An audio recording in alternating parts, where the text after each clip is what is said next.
ਨਾਨਕ ਸਿੰਘ ਦਾ novel ਟੁੱਟੀ ਵੀਣਾ ਅੰਗ 14। ਪ੍ਰਤਿਮਾ ਉਰੇ ਆਈ ਜ਼ਰਾ।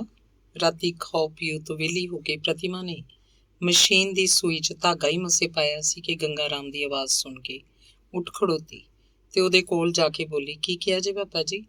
ਇੱਥੇ ਬੈਠ ਜਾ ਜ਼ਰਾ ਮੇਰੇ ਕੋਲ। ਪ੍ਰਤਿਮਾ, ਹਾਂਜੀ। ਪ੍ਰਤਿਮਾ ਨਿਸ਼ੰਗ ਹੋ ਕੇ ਗੱਲ ਕਰੋ। ਸੰਗਣ ਵਾਲੀ ਕਿਹੜੀ ਗੱਲ ਹੈ? ਇਹੋ ਸੋਚਣਾ ਵਾਂ ਖੰਘਦਿਆਂ ਖੰਘਦਿਆਂ ਗੰਗਾ ਰਾਮ ਨੇ ਕਹਿਣਾ ਸ਼ੁਰੂ ਕੀਤਾ ਵੀ ਕਿਚਰਕ ਤੋੜੀ ਤੂੰ ਬੈਠੀ ਰਹੇਂਗੀ ਇਸ ਘਰ 'ਚ। ਕਿਉਂ ਪਾਪਾ ਜੀ, ਮੇਰਾ ਰਹਿਣਾ ਤੁਹਾਨੂੰ ਇੰਨਾ ਭਾਰੂ ਹੋ ਗਿਆ? ਬੇਟਾ ਉਹਦੇ ਸਿਰ ਤੇ ਹੱਥ ਫੇਰਦਾ ਗੰਗਾ ਰਾਮ ਅੱਖਾਂ ਝਲਕਾਈ ਬੋਲਿਆ, ਜੇ ਮੇਰੇ ਅਖਤਿਆਰ 'ਚ ਹੁੰਦਾ ਤਾਂ ਮੈਂ ਆਖਰੀ ਦਮ ਤੱਕ ਤੈਨੂੰ ਆਪਣੇ ਵੱਲੋਂ ਵੱਖ ਨਾ ਕਰਦਾ, ਪਰ ਕੀ ਕਰਾਂ, ਮਜਬੂਰ। ਅੱਜ ਮੈਂ ਵੇਖਦਾ ਮੇਰੀਆਂ ਕੀਤੀਆਂ ਤੇਰੇ ਅੱਗੇ ਆ ਰਹੀਆਂ ਨੇ। ਬੋਲਦਾ ਬੋਲਦਾ ਬੱਚਿਆਂ ਵਾਂਗ ਬੁਸਕਣ ਲੱਗ ਪਿਆ। ਰੋਵੋ ਨਾ ਪਾਪਾ ਜੀ, ਉਹਦੇ ਅਥਰੂ ਪੂੰਝਦੀ ਹੋਈ ਪ੍ਰੀਤਮਾ ਬੋਲੀ। ਤੁਹਾਡੀਆਂ ਕੀਤੀਆਂ ਕਿਉਂ? ਮੇਰੀ ਮਾਂ ਦੀਆਂ ਕੀਤੀਆਂ। ਤੁਸੀਂ ਜੋ ਕੁਝ ਕਿਹਾ ਇਹ ਆਦਮੀ ਦੀ ਤਾਕਤ ਤੋਂ ਬਾਹਰ ਸੀ। ਨਾ ਬੇਟਾ, ਤੇਰੀ ਮਾਂ ਦਾ ਇਸ 'ਚ ਕੋਈ ਕਸੂਰ ਨਹੀਂ ਸੀ। ਛੱਡੋ ਵੀ ਪਾਪਾ ਜੀ ਇਹਨਾਂ ਗੱਲਾਂ ਨੂੰ, ਕੀ ਰੋਜ਼ ਰੋਜ਼ ਪੁਰਾਣੇ ਕਿੱਸੇ ਛੋ ਬਹਿੰਦੇ ਹੋ? ਹਾਂ ਦੱਸੋ, ਕੀ ਆਖਣ ਲੱਗੇ? ਕੀ ਆਖਣਾ ਹੋਇਆ? ਕੋਈ ਨਵੀਂ ਗੱਲ ਥੋੜ੍ਹੀ। ਉਮਰ ਤੇਰੀ 19 ਦੀ ਹੋ ਗਈ। ਇਹ ਤੋਂ ਜ਼ਿਆਦਾ ਬੋਲਦਾ ਬੋਲਦਾ ਚੁੱਪ ਹੋ ਗਿਆ। ਇਹ ਤੋਂ ਜ਼ਿਆਦਾ ਤੁਸੀਂ ਮੈਨੂੰ ਰੋਟੀ ਕੱਪੜਾ ਨਹੀਂ ਦੇ ਸਕਦੇ। ਪ੍ਰਤਿਮਾ ਨੇ ਕਹਿ ਕੇ ਉਹਦੇ ਵਾਕ ਦਾ ਰਹਿੰਦਾ ਹਿੱਸਾ ਪੂਰਾ ਕਰ ਲਿਆ। ਰੋਟੀ ਕੱਪੜਾ? ਇਹ ਤਾਂ ਪ੍ਰਤਿਮਾ ਸਗੋਂ ਤੂੰ ਮੈਨੂੰ ਦੇ ਰਹੀ ਹੈ। ਮੇਰਾ ਇਹ ਮਤਲਬ ਨਹੀਂ ਬੇਟਾ। ਤੂੰ ਸਿਆਣੀ ਹੈ। ਜਵਾਨ ਧੀਆਂ ਨੂੰ ਰਾਜੇ ਰਾਣੇ ਵੀ ਘਰ ਨਹੀਂ ਰੱਖ ਸਕੇ। ਰੂੜੀ ਦਾ ਕੂੜਾ ਤਾਂ ਆਖਰ ਰੂੜੀ ਤੇ ਸੁੱਟਣਾ ਹੀ ਪੈਂਦਾ ਤੇ ਤੁਸੀਂ ਪਾਪਾ ਜੀ ਮੈਨੂੰ ਰੂੜੀ ਹੀ ਸਮਝਦੇ ਹੋ। ਸੁੱਟ ਦਿਓ ਜਿੱਥੇ ਤੁਹਾਡਾ ਜੀ ਕਰੇ, ਮੈਂ ਉਜਰ ਨਹੀਂ ਕਰਾਂਗੀ। ਇਸ ਤਰ੍ਹਾਂ ਨਾ ਕਹੋ ਬੇਟਾ, ਤੂੰ ਮੇਰੇ ਕਲੇਜੇ ਦੀ ਟੁਕੜੀ ਹੈ, ਪਰ ਕੀ ਕਰਾਂ, ਲੋਕਾਂ ਦੀਆਂ ਤੁਖਣੀਆਂ ਹੋਰ ਨਹੀਂ ਸਹਾਰੀਆਂ ਜਾਂਦੀਆਂ ਮੇਰੇ ਕੋਲ। ਸਹਿ ਸਹਿ ਕੇ ਦਿਲ ਜ਼ਖਮੀ ਹੋ ਚੁੱਕਾ ਹੈ। ਪ੍ਰਤਿਮਾ ਕਿਸੇ ਗੱਲੋਂ ਵੀ ਅਣਜਾਣ ਨਹੀਂ ਸੀ। ਪਿਓ ਦੇ ਦਿਲ ਨੂੰ ਇਸ ਵੇਲੇ ਉਹ ਖੁੱਲੀ ਹੋਈ ਕਿਤਾਬ ਵਾਂਗ ਪੜ੍ਹਦੀ ਹੋਈ ਬੋਲੀ, ਮੈਨੂੰ ਪਤਾ ਹੈ ਪਾਪਾ ਜੀ, ਸਭ ਕੁਝ ਜੋ ਤੈਨੂੰ ਪਤਾ ਹੈ ਤੇ ਇੰਨਾ ਹੋਰ ਵੀ ਸਮਝ ਲੈ ਕਿ ਹੋਰ ਕੁਝ ਚਿਰ ਜੇ ਤੇਰਾ ਕੋਈ ਬੰਨ ਨੂੰ ਨਾ ਬੱਜਾ ਤਾਂ ਇਸੇ ਗਮ ਹੱਥੋਂ ਕਿਸੇ ਦਿਨ ਮੇਰਾ ਹਾਰਟ ਫੇਲ ਹੋ ਜਾਏਗਾ। ਇਹੋ ਚਿੰਤਾ ਖਾਈ ਜਾਂਦੀ ਹੈ ਪ੍ਰਤਿਮਾ। ਦਿਨ ਰਾਤ ਮੈਨੂੰ ਜਿੰਨੇ ਘੁੱਟ ਪਾਣੀ ਦੇ ਪੀਣਾ ਵਾਂ, ਇਹ ਲਹੂ ਦੇ ਘੁੱਟ ਹੁੰਦੇ ਨੇ ਮੇਰੇ ਭਾਣੇ। ਤੁਸੀਂ ਜਿਸ ਤਰ੍ਹਾਂ ਖੁਸ਼ ਹੋ ਸਕੋ ਉਸੇ ਤਰ੍ਹਾਂ ਮੈਂ ਕਰਨ ਨੂੰ ਤਿਆਰ ਹਾਂ ਪਾਪਾ ਜੀ, ਦੱਸੋ। ਪਰ ਮੇਰਾ ਸੁੱਖ ਵੀ ਤਾਂ ਤੇਰੇ ਸੁੱਖ 'ਚ ਬੇਟਾ। ਕਿੰਨਾ ਬਦਕਿਸਮਤ ਆ ਮੈਂ ਕਿ ਸਾਰੀ ਮੇਰੀ ਫੁੱਲਾਂ ਨਾਲ ਤੋਲਣ ਵਾਲੀ ਬੱਚੀ ਨੂੰ ਅੱਜ ਕੋਈ ਕਬੂਲਣ ਨੂੰ ਤਿਆਰ ਨਹੀਂ। ਤਿੰਨਾਂ ਕੌਡੀਆਂ ਦੇ ਆਦਮੀ ਵੀ ਅੱਜ 100 ਹੁੱਜਤਾਂ ਕਰਦੇ ਨੇ। ਫਿਰ ਕੀ ਹੋਇਆ ਪਾਪਾ ਜੀ? ਜੋ ਸੰਜੋਗਾਂ 'ਚ ਲਿਖਿਆ ਆਪੇ ਹੋ ਜਾਏਗਾ। ਮੈਂ ਸਭ ਕੁਝ ਸਹਿ ਲਾਂਗੀ। ਦੁੱਖ ਆਦਮੀਆਂ ਤੇ ਹੀ ਆਉਂਦੇ, ਘਾਬਰਨ ਦੀ ਕੀ ਲੋੜ ਹੈ? ਮੈਂ ਇੱਕ ਹੋਰ ਥਾਂ ਤੇਰੀ ਕੁੜਮਾਈ ਲਈ ਗੱਲ ਸ਼ੁਰੂ ਕੀਤੀ, ਪਰ ਬਿਨਾਂ ਮੂੰਹੋਂ ਕੁਝ ਬੋਲਿਆ ਪ੍ਰਤਿਮਾ ਨੇ ਪ੍ਰਸ਼ਨ ਭਰੀ ਨਜ਼ਰ ਨਾਲ ਉਹਦੇ ਚਿਹਰੇ ਵੱਲ ਤੱਕਿਆ। ਗੰਗਾ ਰਾਮ ਕਹੀ ਗਿਆ, ਪਰ ਡੁੱਬੀ ਤਾਂ ਜੇ ਸਾਹ ਨਾ ਆਇਆ। ਮੁੰਡਾ ਹੈ ਸਿਆਣਾ, ਕਰਿਆਣੇ ਦੀ ਦੁਕਾਨ ਕਰਦਾ। ਦੋਵੇਂ ਪਿਓ ਪੁੱਤਰ, ਕੰਮਕਾਰ ਵੀ ਏਡਾ ਮਾੜਾ ਨਹੀਂ, ਪਰ ਮੂੰਹ ਜਿੰਨਾ ਟੱਡ ਬੈਠੇ ਨੇ ਉਹਨੂੰ ਭਰੇ ਕੌਣ?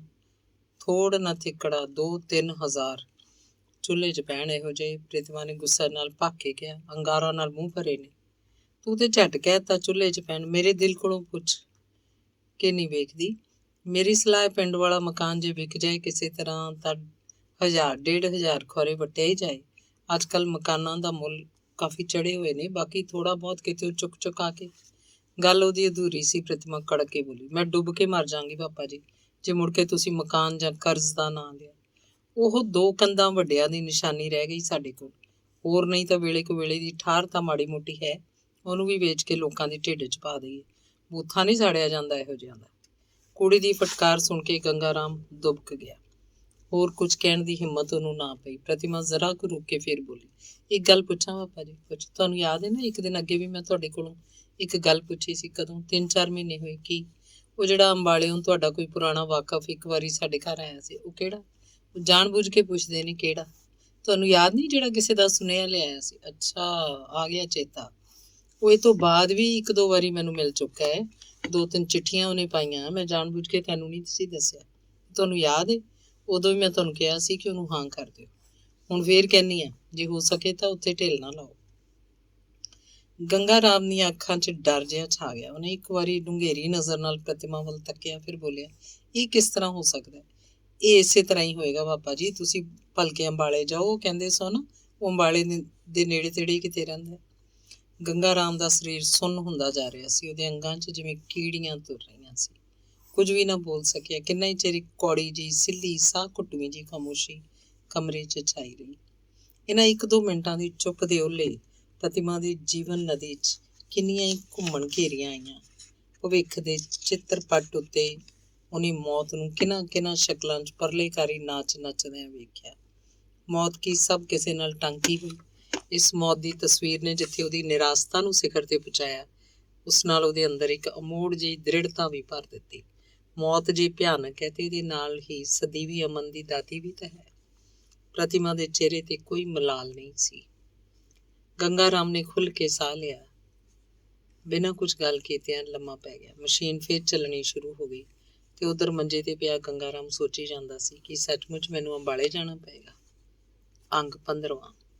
ਮੌਸਮ ਬਹਾਰ ਦੀਆਂ ਮਾਦਕ ਹਵਾਵਾਂ ਦੀ ਛੋਹ ਪਾ ਕੇ ਜਿੱਥੇ ਇੱਕ ਪਾਸੇ ਬਨਸਪਤੀ ਦੀਆਂ ਟਾਹਣੀਆਂ ਵਿੱਚ ਵਿਕਾਸ ਪੈਦਾ ਹੋ ਜਾਂਦਾ, ਉੱਥੇ ਨਾਲ ਹੀ ਪੰਛੀਆਂ ਦੇ ਅੰਦਰ ਵੀ ਉਹਦੇ ਵਿਕਾਸ ਨੂੰ ਮਾਨਣ ਦੀਆਂ ਉਮੰਗਾਂ ਉੱਠਣੀਆਂ ਸ਼ੁਰੂ ਹੋ ਜਾਂਦੀਆਂ।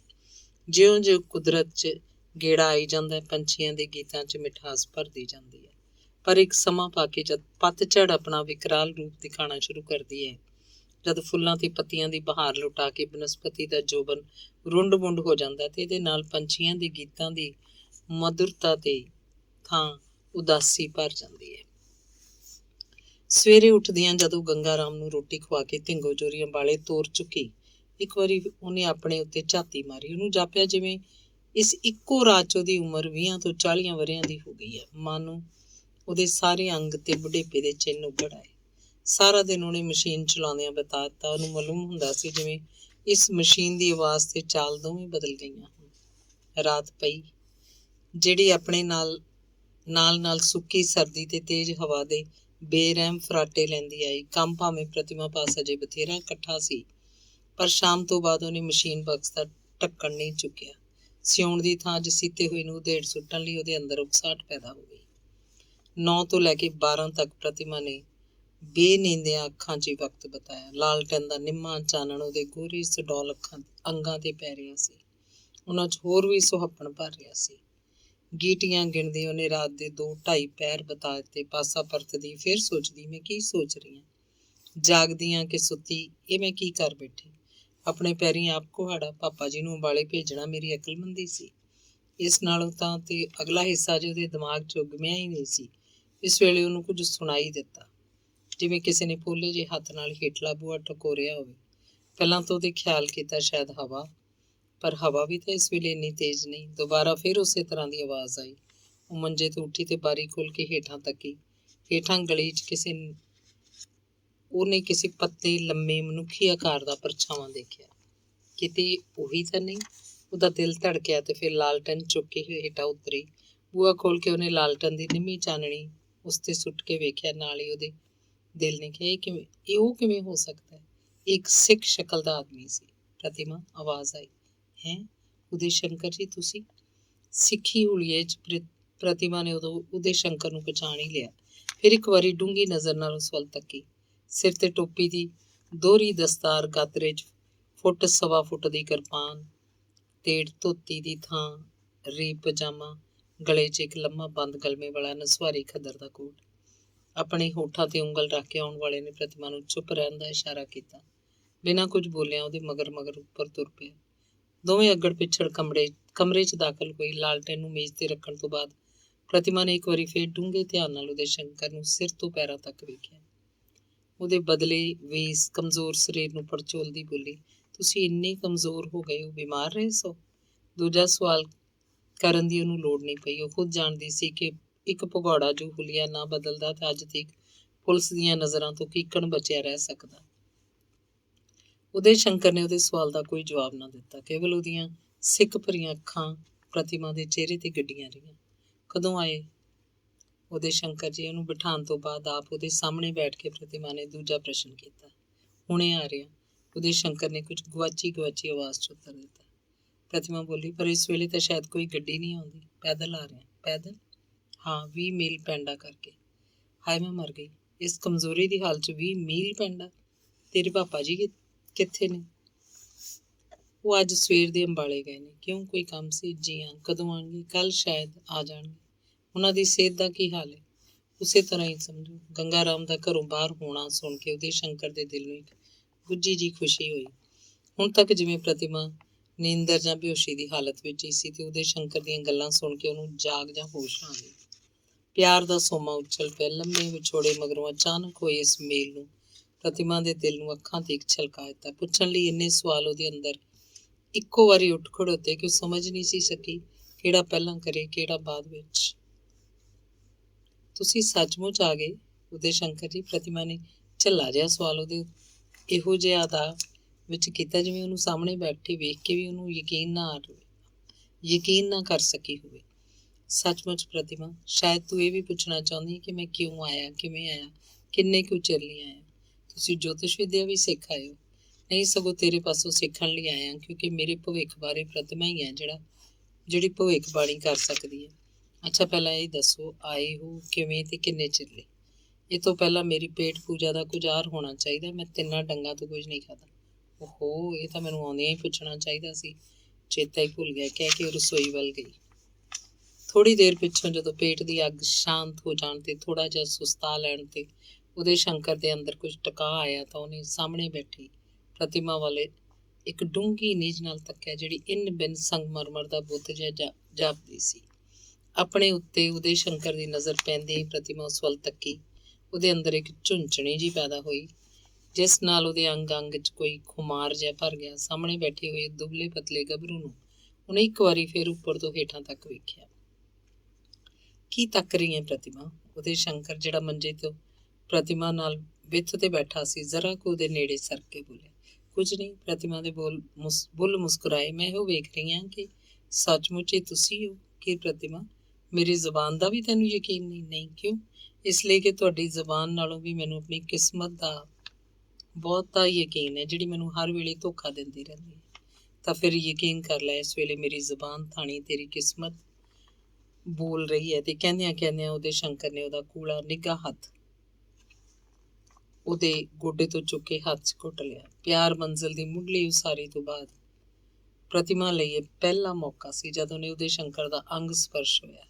ਇਸ ਹੱਥ ਦੀ ਛੋਹ ਦੁਆਰਾ ਉਹਦੀ ਰਗ 'ਚ ਕਿਸੇ ਨੇ ਸਵਾਦ ਦੇ ਚਸ਼ਮੇ ਜਾਰੀ ਕਰ ਦਿੱਤੇ। ਮੇਰੀ ਕਿਸਮਤ ਕੀ ਸੱਚਮੁੱਚ ਉਦੈ ਬਣ ਕੇ ਆਈ ਹੈ? ਇਹਦੇ ਨਾਲ ਪ੍ਰਤਿਮਾ ਨੇ ਅੱਖਾਂ ਖੋਲ੍ਹ ਕੇ ਵੇਖਿਆ। ਉਹਦੇ ਹੱਥ ਦੀ ਪਿੱਠ ਉੱਤੇ ਉਦੈ ਸ਼ੰਕਰ ਦਾ ਹੌਲੀ-ਹੌਲੀ ਹੱਥ ਰੁਲਕ ਰਿਹਾ ਸੀ ਤੇ ਇਹਦੀ ਨਜ਼ਰ ਬਰਾਬਰ ਪ੍ਰਤਿਮਾ ਦੀਆਂ ਅੱਖਾਂ ਤੇ ਗੱਡੀ ਸੀ। ਅੱਛਾ, ਸੁਣਾਓ ਹੁਣ ਆਪਣੀ ਕਹਾਣੀ। ਪ੍ਰਤਿਮਾ ਨੇ ਅੱਖਾਂ 'ਚ ਬੋਲਿਆ। ਅਜੇ ਨਹੀਂ ਪ੍ਰਤਿਮਾ। ਕਿਉਂ? ਮੈਨੂੰ ਪਿਆਸ ਬੁਝਾ ਲੈਣ ਦੇ ਪਹਿਲਾਂ। ਕਹਿੰਦਾ ਉਹ ਜ਼ਰਾ ਹੋਰ ਸਰਕ ਕੇ ਉਹਦੇ ਨੇੜੇ। ਕਾਹਦੀ ਪਿਆਸ? ਉਹਦੇ ਮੋਢੇ ਨਾਲ ਸਿਰ ਜੋੜ ਪ੍ਰਤਿਮਾ ਨੇ ਕਿਹਾ। ਅੱਖਾਂ ਦੀ, ਦਿਲ ਦੀ। ਪ੍ਰਤਿਮਾ ਨੂੰ ਜਾਪਿਆ ਜਿਵੇਂ ਉਸ ਉੱਤੇ ਬੇਹੋਸ਼ੀ ਛਾਈ ਜਾ ਰਹੀ ਹੋ। ਉਹਦੀਆਂ ਅੱਖਾਂ ਬੰਦ ਹੋ ਗਈਆਂ। ਪਤਾ ਨਹੀਂ ਜਾਣ ਕੇ ਜਾਂ ਅਣਜਾਣੇ ਅਥਵਾ ਆਪਣੇ ਆਪ ਜਾਂ ਉਦੈ ਸ਼ੰਕਰ ਦੀ ਕੋਸ਼ਿਸ਼ ਨਾਲ ਉਹਦਾ ਸਿਰ ਹੁਣ ਮੋਢੇ ਦੀ ਥਾਂ ਉਦੈ ਸ਼ੰਕਰ ਦੇ ਗੋਡਿਆਂ ਤੇ ਪਿਆ ਸੀ ਤੇ ਉਸੇ ਹਾਲਤ ਵਿੱਚ ਉਤਾਣੇ ਮੂੰਹ ਉਦੈ ਸ਼ੰਕਰ ਦੀਆਂ ਅੱਖਾਂ 'ਚ ਅੱਖਾਂ ਗੱਡੀ ਤੱਕ ਰਹੀ ਸੀ। ਉਦੈ ਸ਼ੰਕਰ ਦੇ ਫਰਕ ਦੇ ਬੁੱਲ ਤੋਂ ਇੱਕ ਕੰਬਦੀ ਆਵਾਜ਼ ਨਿਕਲੀ, ਮੇਰੀ ਪ੍ਰਤਿਮਾ।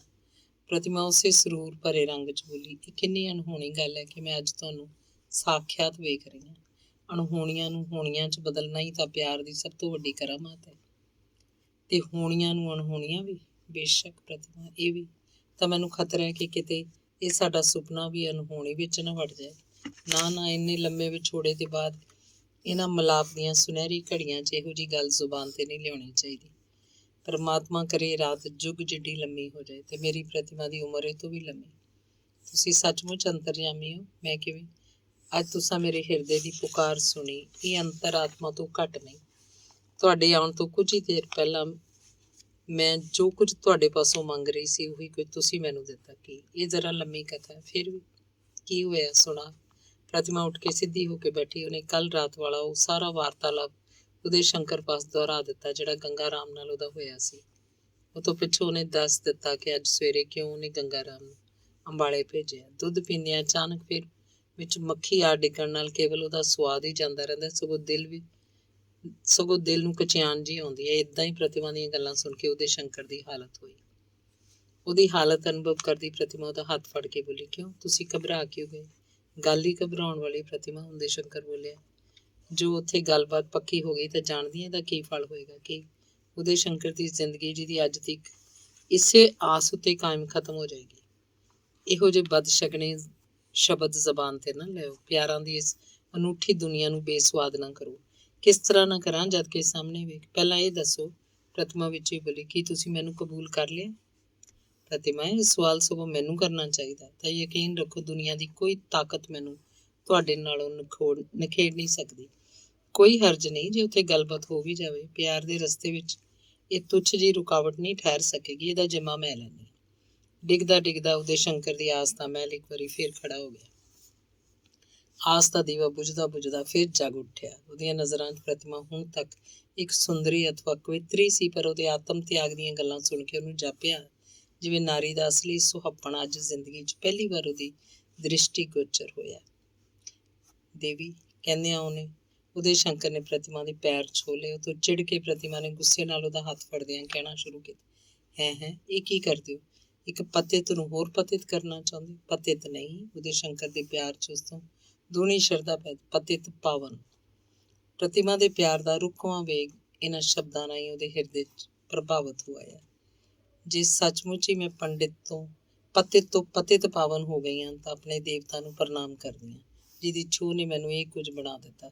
ਕਹਿੰਦੀ ਕਹਿੰਦੀ ਉਹਦੇ ਸ਼ੰਕਰ ਦੇ ਪੈਰਾਂ ਤੇ ਝੁਕੀ, ਪਰ ਇਹ ਤੋਂ ਪਹਿਲਾਂ ਹੀ ਉਹਦਾ ਸਿਰ ਉਹਦੇ ਸ਼ੰਕਰ ਦੇ ਪੈਰਾਂ ਨੂੰ ਛੂੰਹਦਾ ਦੋ ਬਾਹਾਂ ਦੀ ਲਪੇਟ 'ਚ ਆ ਗਿਆ। ਮਿਲਣ ਦੀ ਪ੍ਰਾਪਤੀ ਤੇ ਬੇਬਲਤਾ ਹੁਣ ਆਪਣੇ ਪੂਰੇ ਵਿਕਾਸ ਤੇ ਪਹੁੰਚ ਚੁੱਕੀ ਸੀ, ਜਿਨ੍ਹਾਂ ਦੇ ਅਸਰ ਤੇ ਦੋਵੇਂ ਜਵਾਨਾਂ ਕੁਝ ਚਿਰ ਲਈ ਬੰਦ ਕਰ ਦਿੱਤੀਆਂ। ਕਿੰਨਾ ਚਿਰ ਬੰਦ ਰਹੀਆਂ? ਤੁਸੀਂ ਕੁਝ ਸੁਣਾਉਣ ਲੱਗੇ ਸੋ? ਪ੍ਰਤਿਮਾ ਨੇ ਅੱਖਾਂ ਖੋਲ੍ਹਦਿਆਂ ਉਹਨੂੰ ਕਿਹਾ। ਹੋਰ ਗੱਲਾਂ 'ਚ ਪੈ ਕੇ ਮੈਨੂੰ ਚੇਤਾ ਹੀ ਭੁੱਲ ਗਿਆ ਪੁੱਛਣ ਦਾ। ਮੈਨੂੰ ਵੀ ਭੁੱਲ ਗਿਆ ਸੀ। ਉਹਦੇ ਸ਼ੰਕਰ ਮੁੜ ਉਸੇ ਪ੍ਰਸੰਗ ਵੱਲ ਆਉਂਦੇ। ਮੇਰੀ ਚਿੱਠੀ ਮਿਲ ਗਈ ਸੀ? ਜੀ ਹਾਂ, ਪੜ੍ਹੀ ਸੀ। ਪੜ੍ਹਨੀ ਨਹੀਂ ਸੀ? ਮੇਰਾ ਤਾਂ ਇਹੋ ਖਿਆਲ ਸੀ ਕਿ ਬਿਨਾਂ ਪੜ੍ਹੇ ਹੀ ਪਾੜ ਕੇ ਸੁੱਟ ਦੇਂਗੇ। ਇਹ ਕੀਕਣ ਹੋ ਸਕਦਾ? ਮੇਰੇ ਜੁਰਮ ਦੀ ਸਜ਼ਾ ਜੋ ਇਹੋ ਸੀ। ਬੇਸ਼ੱਕ, ਪਰ ਉਹ ਤਦ ਤੱਕ ਸੀ ਜਦ ਤੱਕ ਮੈਂ ਤੁਹਾਡੀ ਚਿੱਠੀ ਨਹੀਂ ਸੀ ਪੜ੍ਹੀ। ਤਾਂ ਕੀ ਮੈਨੂੰ ਮਾਫ਼ ਕਰਤਾ? ਨਹੀਂ ਨਹੀਂ, ਮਾਫ਼ ਕਰਨ ਨਾ ਕਰਨ ਦਾ ਸਵਾਲ ਉੱਥੇ ਪੈਦਾ ਹੁੰਦਾ ਜਿੱਥੇ ਕੋਈ ਕਸੂਰਵਾਰ ਹੋਵੇ। ਤਾਂ ਕੀ ਤੂੰ ਮੈਨੂੰ ਕਸੂਰਵਾਰ ਨਹੀਂ ਸਮਝਿਆ? ਸਮਝਿਆ ਸੀ, ਪਰ ਅਸਲ ਕਸੂਰਵਾਰ ਮੈਂ ਸੀ, ਜਿਹਨੇ ਤੁਹਾਡੀ ਗਲਤ ਕੀਮਤ ਪਾਈ ਸੀ। ਇਸ ਕਸੂਰ ਦੀ ਮੈਨੂੰ ਮਾਫ਼ੀ ਮੰਗਣੀ ਪਏਗੀ। ਉਦੇ ਸ਼ੰਕਰ ਉੱਤੇ ਇੱਕ ਵਾਰੀ ਫੇਰ ਗੰਭੀਰਤਾ ਦਾ ਰੰਗ ਛਾ ਗਿਆ ਤੇ ਬੋਲਿਆ, ਜਾਣਦੀ ਪ੍ਰਤਿਮਾ, ਮੈਂ ਇੱਥੇ ਕਿਉਂ ਆਇਆ? ਸ਼ਾਇਦ ਜਾਣਦੀ ਹਾਂ ਮੇਰੀ ਆਰਾਧਨਾ ਤੁਹਾਨੂੰ ਖਿੱਚ ਲਿਆਈ ਹੈ। ਪੁਜਾਰੀ ਨੂੰ ਆਪਣੇ ਦੇਵਤੇ ਦੀ ਪੂਜਾ 'ਚ ਸਫਲਤਾ ਪ੍ਰਾਪਤ ਹੋਈ ਹੈ। ਨਹੀਂ, ਇਹ ਨਹੀਂ ਤਾਂ ਹੋਰ? ਪ੍ਰਤਿਮਾ ਨੂੰ ਡਰ ਜਿਹਾ ਲੱਗਣ ਲੱਗਾ। ਮੈਂ ਅੱਜ ਉਹੀ ਚੀਜ਼ ਤੇਰੇ ਪਿਤਾ ਕੋਲੋਂ ਮੰਗਣ ਲਈ ਆਇਆ, ਜਿਹਨੂੰ ਅੱਜ 2-4 ਮਹੀਨੇ ਪਹਿਲਾਂ ਠੁਕਰਾ ਕੇ ਚਲਾ ਗਿਆ ਸੀ। ਮੈਨੂੰ? ਹਾਂ, ਪਰ ਕੀ ਏਡਾ ਸੁਭਾਗ ਮੈਨੂੰ ਪ੍ਰਾਪਤ ਹੋ ਸਕੇਗਾ? ਤੈਨੂੰ ਨਹੀਂ, ਮੈਨੂੰ। ਫਿਰ ਇਹ ਤਾਂ ਮੈਂ ਤੁਹਾਨੂੰ ਕਹਿ ਚੁੱਕੀ ਹਾਂ ਕਿ ਤੁਸੀਂ ਮੇਰੇ ਉੱਤੇ ਰਹਿਣ ਦਿਓ। ਪਰ ਜੇ ਅੰਬਾਲੇ, ਫਿਰ ਉਹੀ ਵਹਿਮੀਆਂ ਵਾਲੀਆਂ ਗੱਲਾਂ। ਸਭ ਕੁਝ ਮੈਂ ਆਪੇ ਸੰਭਾਲ ਲਾਂਗੀ। ਜੇ ਕੋਈ ਡਰ ਹੈ ਤਾਂ ਇੱਕੋ ਗੱਲ ਦਾ। ਕਿਹੜੀ? ਕਿਤੇ ਅੱਗੇ ਵਾਂਗ ਫੇਰ ਨਾ ਮੈਨੂੰ ਤੇ ਮੇਰੇ ਪਿਤਾ ਨੂੰ ਨਿਰਾਸਤਾ ਦੇ ਖੂਹ 'ਚ ਡਿੱਗਣਾ ਪਏ। ਪ੍ਰਤਿਮਾ, ਇਹਦਾ ਸਬੂਤ ਮੈਂ ਜ਼ਬਾਨ ਨਾਲ ਨਹੀਂ ਦੇ ਸਕਦਾ। ਪ੍ਰਤਿਮਾ ਉੱਤੇ ਮਾਦਿਕਤਾ ਕਹੋ, ਬੇਹੋਸ਼ੀ ਕਹੋ, ਜਾਂ ਪੁਨਰ ਮਿਲਣ ਦੀ ਕੋਈ ਨਸ਼ੀਲੀ ਛਾਇਆ, ਇਹੋ ਜਿਹੀ ਚੀਜ਼ ਛਾ ਗਈ। ਉਹਦੀਆਂ ਅੱਖਾਂ ਬੰਦ ਸਨ, ਪਰ ਦਿਲ ਦੇ ਕਵਾੜ ਖੁੱਲ੍ਹ ਚੁੱਕੇ ਸਨ। ਸਮੇਂ ਦਾ ਪੰਛੀ ਆਪਣੇ ਸੁਨਹਿਰੀ ਖੰਭ ਫਟਕਾਰਦਾ ਹੋਇਆ ਦੋ ਬੇਬਲ ਰੂਹਾਂ ਦੇ ਸਿਰ ਤੋਂ ਦੀ ਉੱਡਿਆ ਜਾ ਰਿਹਾ ਸੀ, ਪਰ ਕਿਸੇ ਨੂੰ ਕੁਝ ਪਤਾ ਨਹੀਂ ਸੀ। ਉਹਦੇ ਸ਼ੰਕਰ ਦੀਆਂ ਅੱਖਾਂ ਬਰਾਬਰ ਪ੍ਰਤਿਮਾ ਦੇ ਨਕਸ਼ਾਂ ਤੇ ਗੱਡੀਆਂ ਸਨ। ਸੁੱਤੀ ਸੁੰਦਰਤਾ ਜਾਗਦੀ ਨਾਲ ਵਧੇਰੇ ਮਨਮੋਹਕ ਹੁੰਦੀ ਹੈ, ਇਸੇ ਲਈ ਉਹ ਆਪਣੀ ਕੀਮਤ ਤੋਂ ਅਣਜਾਣ ਹੁੰਦੀ ਹੈ। ਕੀ ਸੱਚਮੁੱਚ ਤੁਸੀਂ ਉਸੇ ਤਰ੍ਹਾਂ ਉਹਦੇ ਸ਼ੰਕਰ ਦੀ ਛਾਤੀ ਨਾਲ ਸਿਰ ਜੋੜੀ? ਪ੍ਰਤਿਮਾ ਨੇ ਅਧੂਰਾ ਜਿਹਾ ਪ੍ਰਸ਼ਨ ਉਸ ਤੇ ਕੀਤਾ। ਉਹਨੂੰ ਫੇਰ ਯਾਦ ਆ ਗਿਆ, ਉਹਦੇ ਸ਼ੰਕਰ ਉਹਨੂੰ ਜੋ ਕੁਝ ਸੁਣਾਉਣ ਲੱਗਾ ਸੀ ਉਹਦਾ ਸ਼ਾਇਦ ਅਜੇ ਬਹੁਤ ਸਾਰਾ ਹਿੱਸਾ ਬਾਕੀ ਹੈ। ਉਸੇ ਨਿੰਦਰਾਈ ਨਜ਼ਰ ਨਾਲ ਉਸ ਵੱਲ ਤੱਕਦੀ ਬੋਲੀ, ਅੱਜ ਮੈਂ ਕਿੰਨੀ ਭਾਗਵਾਨ ਹਾਂ, ਜਿਹਦੀ ਇੱਕ ਛੋਹ ਨੂੰ ਤਰਸਦੀ ਸੀ। ਮੇਰਾ ਦੇਵਤਾ ਅੱਜ ਮੈਨੂੰ ਨਿਵਾਜ਼ ਰਿਹਾ। ਤੁਸੀਂ ਸੁਣਾਉਣ ਲੱਗੇ ਸੋ ਨਾ ਆਪਣੇ ਸਫ਼ਰ ਦੀ ਕਹਾਣੀ। ਉਹਦੇ ਸ਼ੰਕਰ ਨੂੰ ਸ਼ਾਇਦ ਅਜੇ ਵੀ ਬੀਤੀਆਂ ਗੱਲਾਂ ਸੁਣਾਉਣ ਦੀ ਵਿਹਲ ਨਹੀਂ ਸੀ। ਇਸ ਵੇਲੇ ਉਸ ਉੱਤੇ ਜਿਸ ਮਾਦਕਤਾ ਦਾ ਰੰਗ ਚੜ੍ਹ ਰਿਹਾ ਸੀ, ਉਹਦੇ ਹੁੰਦਿਆਂ ਜ਼ੁਬਾਨ ਨੂੰ ਹਿਲਾਉਣਾ ਵੀ ਉਹਨੂੰ ਔਖਾ ਲੱਗਿਆ। ਉਹ ਬੋਲਿਆ, ਪ੍ਰਤਿਮਾ, ਅਸਲ ਪੁੱਛੇ ਤਾਂ ਮੇਰੇ ਦੱਸਣ ਲਈ ਹੁਣ ਕੁਝ ਵੀ ਬਾਕੀ ਨਹੀਂ ਰਿਹਾ, ਛੁੱਟ ਇਸ ਗੱਲ ਤੋਂ ਕਿ ਇਹਨਾਂ ਦੋ ਮਦ ਭਰੀਆਂ ਅੰਮ੍ਰਿਤ ਕਟੋਰੀਆਂ ਰੂਪ ਦੀ ਪ੍ਰਸ਼ੰਸਾ ਇਸਤਰੀ ਜੀਵਨ ਦੀ ਸਭ ਤੋਂ ਵੱਡੀ ਤੇ ਸਭ ਤੋਂ ਮਿੱਠੀ ਕਮਜ਼ੋਰੀ ਹੈ। ਪ੍ਰਤਿਮਾ ਇੱਕ ਵਾਰੀ ਫੇਰ ਆਪਣੇ ਆਪ 'ਚ ਗੁਆਚ ਗਈ। ਉਹਦੇ ਸ਼ੰਕਰ ਕਹੀ ਗਿਆ, ਬੜਾ ਹਟ ਗਿਆ, ਵਰਜਿਆ ਮੈਂ ਆਪਣੇ ਆਪ ਨੂੰ, ਬੜਾ ਸੋਚਿਆ, ਬਹੁਤ ਲੜਿਆ ਆਪਣੇ ਆਪ ਦਿਲ ਨਾਲ, ਪਰ ਬੇਅਰਥ। ਪਹਿਲਾਂ ਜੇਲ੍ਹ 'ਚ ਰਹਿ ਕੇ 2 ਸਾਲ ਤੇ ਫਿਰ ਇੱਥੋਂ ਜਾ ਕੇ 4 ਮਹੀਨੇ, ਸਾਰਾ ਸਮਾਂ ਮੈਂ ਆਪਣੇ ਆਪ ਨਾਲ ਲੜਦਾ ਰਿਹਾ। ਦਿਨ ਰਾਤ ਕੰਮ 'ਚ ਲੱਗਿਆ ਰਿਹਾ ਕਿ ਮੈਂ ਕੋਸ਼ਿਸ਼ 'ਚ ਰਿਹਾ ਕਿ ਕਿਸੇ ਤਰ੍ਹਾਂ ਤੂੰ ਮੇਰੇ ਅੰਦਰੋਂ ਨਿਕਲ ਜਾਏ, ਪਰ ਇੰਨਾ ਕਮਜ਼ੋਰ ਸਾਬਤ ਹੋਇਆ ਮੈਂ ਕਿ ਜਿਉਂ-ਜਿਉਂ ਤੇਰੀ ਤਸਵੀਰ ਨੂੰ ਦਿਲ ਦੇ ਚੌਕਟੇ 'ਚੋਂ ਕੱਢਣ ਦੀ ਕੋਸ਼ਿਸ਼ ਕਰਦਾ, ਉਹ ਹੋਰ ਉਗੜਦੀ ਗਈ। ਕੋਈ ਵੀ ਸੁੰਦਰੀ ਆਪਣੇ ਪ੍ਰੇਮੀ ਪਾਸੇ ਇਹੋ ਜਿਹੇ ਕਾਮਮਈ ਗੱਲਾਂ ਸੁਣ ਕੇ ਫਖਰ ਤੇ ਗਰੂਰ ਨਾਲ ਪਾਗਲ ਹੋ ਉੱਠਦੀ।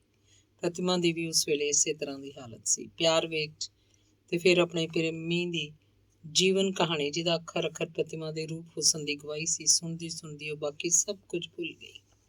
ਉਦੈ ਸ਼ੰਕਰ ਨੇ ਆਪਣੀ ਵਿਥਿਆ ਜਾਰੀ ਰੱਖੀ। ਪ੍ਰਤਿਮਾ ਅਖੀਰ ਮੈਨੂੰ ਯਕੀਨ ਹੋ ਗਿਆ ਕਿ ਦੁਨੀਆ 'ਚ ਜੇ ਮੇਰੇ ਲਈ ਕਿਤੇ ਅਮਨ ਹੈ ਤੇ ਮੇਰੀ ਪ੍ਰਤਿਮਾ ਪਾਸ ਬਿਹਾਰ ਦੇ ਇਲਾਕੇ 'ਚ ਮੈਂ 4 ਮਹੀਨੇ ਬਿਤਾ ਕੇ ਆ ਰਿਹਾ। ਉਹ ਇਲਾਕਾ ਜਿੱਥੇ ਭੁੱਖ, ਬਿਮਾਰੀ, ਗੁਲਾਮੀ ਦੀ ਚੱਕੀ 'ਚ ਪਿਸਦੇ ਹਜ਼ਾਰਾਂ ਲੱਖਾਂ ਲੋਕ ਪਸ਼ੂਆਂ ਨਾਲੋਂ ਵੀ ਭੈੜੀ ਜ਼ਿੰਦਗੀ ਕੱਟ ਰਹੇ ਨੇ। ਮੈਂ ਉਹਨਾਂ ਦੇ ਕੰਮ ਆਉਣ ਲਈ, ਉਹਨਾਂ ਦੀ ਵਿੱਦਿਆ, ਅਰੋਗਤਾ ਤੇ ਦੇਸ਼ ਭਗਤੀ ਦੀ ਸਿੱਖਿਆ ਦੇਣ ਲਈ ਰੋਜ਼ਾਨਾ 20-20 ਘੰਟੇ ਕੰਮ ਕਰਦਾ ਰਿਹਾ। ਫਿਰ ਮੁੱਕਦੀ ਗੱਲ ਇਹ ਕਿ ਸਫ਼ਰ ਬੇਆਰਾਮੀ, ਹਕੂਮਤ ਵੱਲੋਂ ਹੋਣ ਵਾਲੇ ਸਲੂਕ ਦੀ ਪਰਵਾਹ ਨਾ ਕਰਦਿਆਂ ਮੈਂ ਆਪਣੀ ਲਗਨ ਵਿੱਚ ਪੂਰੀ ਤਰ੍ਹਾਂ ਲੱਗਾ ਰਿਹਾ, ਪਰ ਇਸ ਅੱਤ ਦੇ ਰੁਝੇਵੇਂ ਵਿੱਚ ਵੀ ਮੈਂ ਤੇਰੀ ਯਾਦ ਨਹੀਂ ਭੁਲਾ ਸਕਿਆ। ਉਹ ਮੇਰੇ ਮਿੱਠੇ ਪ੍ਰੀਤਮ। ਦੋਵੇਂ ਹੱਥ ਉਹਦੇ ਪੈਰਾਂ ਨੂੰ ਛੂੰਹਦੀ ਪ੍ਰਤਿਮਾ ਨਸ਼ਿਆਈ ਆਵਾਜ਼ 'ਚ ਬੋਲ ਉੱਠੀ, ਮੈਂ ਤਾਂ ਤੁਹਾਡੀ ਪਾਣੀ ਹਾਰਾਂ ਜਿਹੀ ਵੀ ਨਹੀਂ। ਉਹਦੇ ਸ਼ੰਕਰ ਸੁਣਾਈ ਗਏ, ਮੇਰੇ ਵੱਸ ਦੀ ਗੱਲ ਨਹੀਂ ਪ੍ਰਤਿਮਾ। ਜੇ ਮੇਰੇ ਵੱਸ 'ਚ ਹੁੰਦਾ ਤਾਂ ਮੈਂ ਅੱਜ ਕਿਉਂ ਆਪਣੇ ਪ੍ਰਾਣ ਨੂੰ ਤੋੜਨ ਲਈ ਮਜਬੂਰ ਹੁੰਦਾ? ਕਿਉਂ ਜੇਲ੍ਹ ਵਾਸੀ ਉਸ ਬਾਬਾ ਜੀ ਦੀਆਂ ਨਸੀਹਤਾਂ ਮੇਰੇ ਦਿਲ ਦੇ ਤੋਂ ਗਲਤ ਅੱਖਰ ਵਾਂਗ ਮਿਟ ਜਾਂਦੀਆਂ? ਕੀ ਕਿਹਾ ਜੇ? ਜਿਸ ਤਰ੍ਹਾਂ ਸੁੱਤਿਆਂ ਸੁੱਤਿਆਂ ਕਿਸੇ ਨੂੰ ਭੂਣ ਡੰਗ ਜਾਂਦਾ ਹੈ। ਪ੍ਰਤਿਮਾ ਉਹਦੇ ਸਰੀਰ ਨਾਲੋਂ ਆਪਣੇ ਆਪ ਨੂੰ ਹਟਾਉਂਦੀ ਬੋਲੀ, ਪਿੱਠ ਵਿਖਾਉਣ ਦਾ ਕੀ ਮਤਲਬ? ਠੰਡਾ ਸਾਹ ਭਰ ਕੇ ਉਸਦੇ ਸ਼ੰਕਰ ਨੇ ਭਿੱਜੀ ਆਵਾਜ਼ 'ਚ ਕਹਿਣਾ ਸ਼ੁਰੂ ਕੀਤਾ, ਪ੍ਰਤਿਮਾ ਹੁਣ ਮੈਂ ਤੇਰੇ ਪਾਸੋਂ ਕੁਝ ਵੀ ਨਹੀਂ ਲੁਕਾਵਾਂਗਾ। ਮੈਂ ਆਪਣੀ ਬੁਜ਼ਦਿਲੀ ਤੋਂ ਸ਼ਰਮਿੰਦਾ ਪਰ ਮਜਬੂਰ। ਦੇਸ਼ ਭਗਤੀ ਦੇ ਸੰਗਰਾਮ 'ਚ ਲੜਦਾ ਲੜਦਾ ਮੈਂ ਡਗਮਗਾ ਉੱਠਿਆ। ਸ਼ਿਕਸਤ ਖਾ ਕੇ ਆ ਰਹੇ ਹੋ ਤੁਸੀਂ? ਪ੍ਰਤਿਮਾ ਦੀਆਂ ਅੱਖਾਂ 'ਚ ਪਿਆਰ ਤੇ ਨਿਰਾਸ਼ਤਾ ਸੀ। ਹਾਂ ਪ੍ਰਤਿਮਾ, ਆਪਣੇ ਆਦਰਸ਼ ਨੂੰ ਪਿੱਠ ਦੇ ਕੇ ਜੀਵਨ ਦੇ ਜਿਸ ਉੱਚੇ ਮਾਰਗ ਤੋਂ ਤੁਰਨ ਲਈ ਮੈਂ ਘਰ-ਬਾਰ ਦਾ ਮੂੰਹ ਤੋੜ ਕੇ ਨਿਕਲਿਆ ਸੀ ਤੇ ਜਿਸ ਲਗਨ ਪਿੱਛੋਂ ਮੈਂ ਤੇਰੇ ਪਿਆਰ ਨੂੰ ਠੁਕਰਾ ਕੇ ਚਲਾ ਗਿਆ, ਕੋਸ਼ਿਸ਼ ਕਰਦਾ ਹੈ ਵੀ ਮੈਂ ਆਪਣੀ ਉਸ ਲਗਨ ਨੂੰ ਜਾਰੀ ਨਾ ਰੱਖ ਸਕਿਆ। ਸੁਣ ਕੇ ਪ੍ਰਤਿਮਾ ਕੰਬ ਉੱਠੀ। ਹੁਣ ਜਿੱਥੇ ਉਹ ਆਪਣੀ ਸੁੰਦਰਤਾ ਤੇ ਨਾਜ਼ ਕਰਦੀ ਆਪਣੀ ਕਿਸਮਤ ਦੇ ਭਵਿੱਖ ਨੂੰ ਸਲਾਹੀ ਜਾ ਰਹੀ ਸੀ, ਉਦੈ ਸ਼ੰਕਰ ਦੀ ਹੱਡਬੀਤੀ ਸੁਣ ਕੇ ਉਹਨੂੰ ਆਪਣੇ ਆਪ ਤੇ ਆਪਣੀ ਸੁਹੱਪਣ ਦੇ ਨਾਲ ਹੀ ਉਦੈ ਸ਼ੰਕਰ ਦੀ ਬੁਜ਼ਦਿਲੀ ਤੇ ਵੀ ਗੁੱਸਾ ਆਉਣਾ ਸ਼ੁਰੂ ਹੋ ਗਿਆ। ਸੋਚ ਰਹੀ ਸੀ, ਜਿਹੜਾ ਪ੍ਰੇਮ ਕਿਸੇ ਦੇਸ਼ ਭਗਤ ਨੂੰ ਆਪਣੇ ਉਦੇਸ਼ ਤੋਂ ਬੇਮੁਖ ਕਰਦਾ ਹੈ, ਜਿਸ ਸੁਹੱਪਣ ਦੀ ਖਿੱਚ ਕਿਸੇ ਦੇਸ਼ ਪ੍ਰੇਮੀ ਦੀਆਂ ਅੱਖਾਂ 'ਚ ਕਾਮਨਾ ਦਾ ਮੋਤੀਆਬਿੰਦ ਪੈਦਾ ਕਰਦਾ ਹੈ, ਉਹਦੀ ਆਦਰਸ਼ਕ ਨਜ਼ਰ ਹਮੇਸ਼ਾ ਲਈ ਖੋਹ ਲੈਂਦਾ ਹੈ। ਹਜ਼ਾਰ ਵਾਰੀ ਲਾਹਨਤ ਉਸ ਪ੍ਰੇਮ ਤੇ ਉਸ ਸੁਹੱਪਣ ਤੋਂ,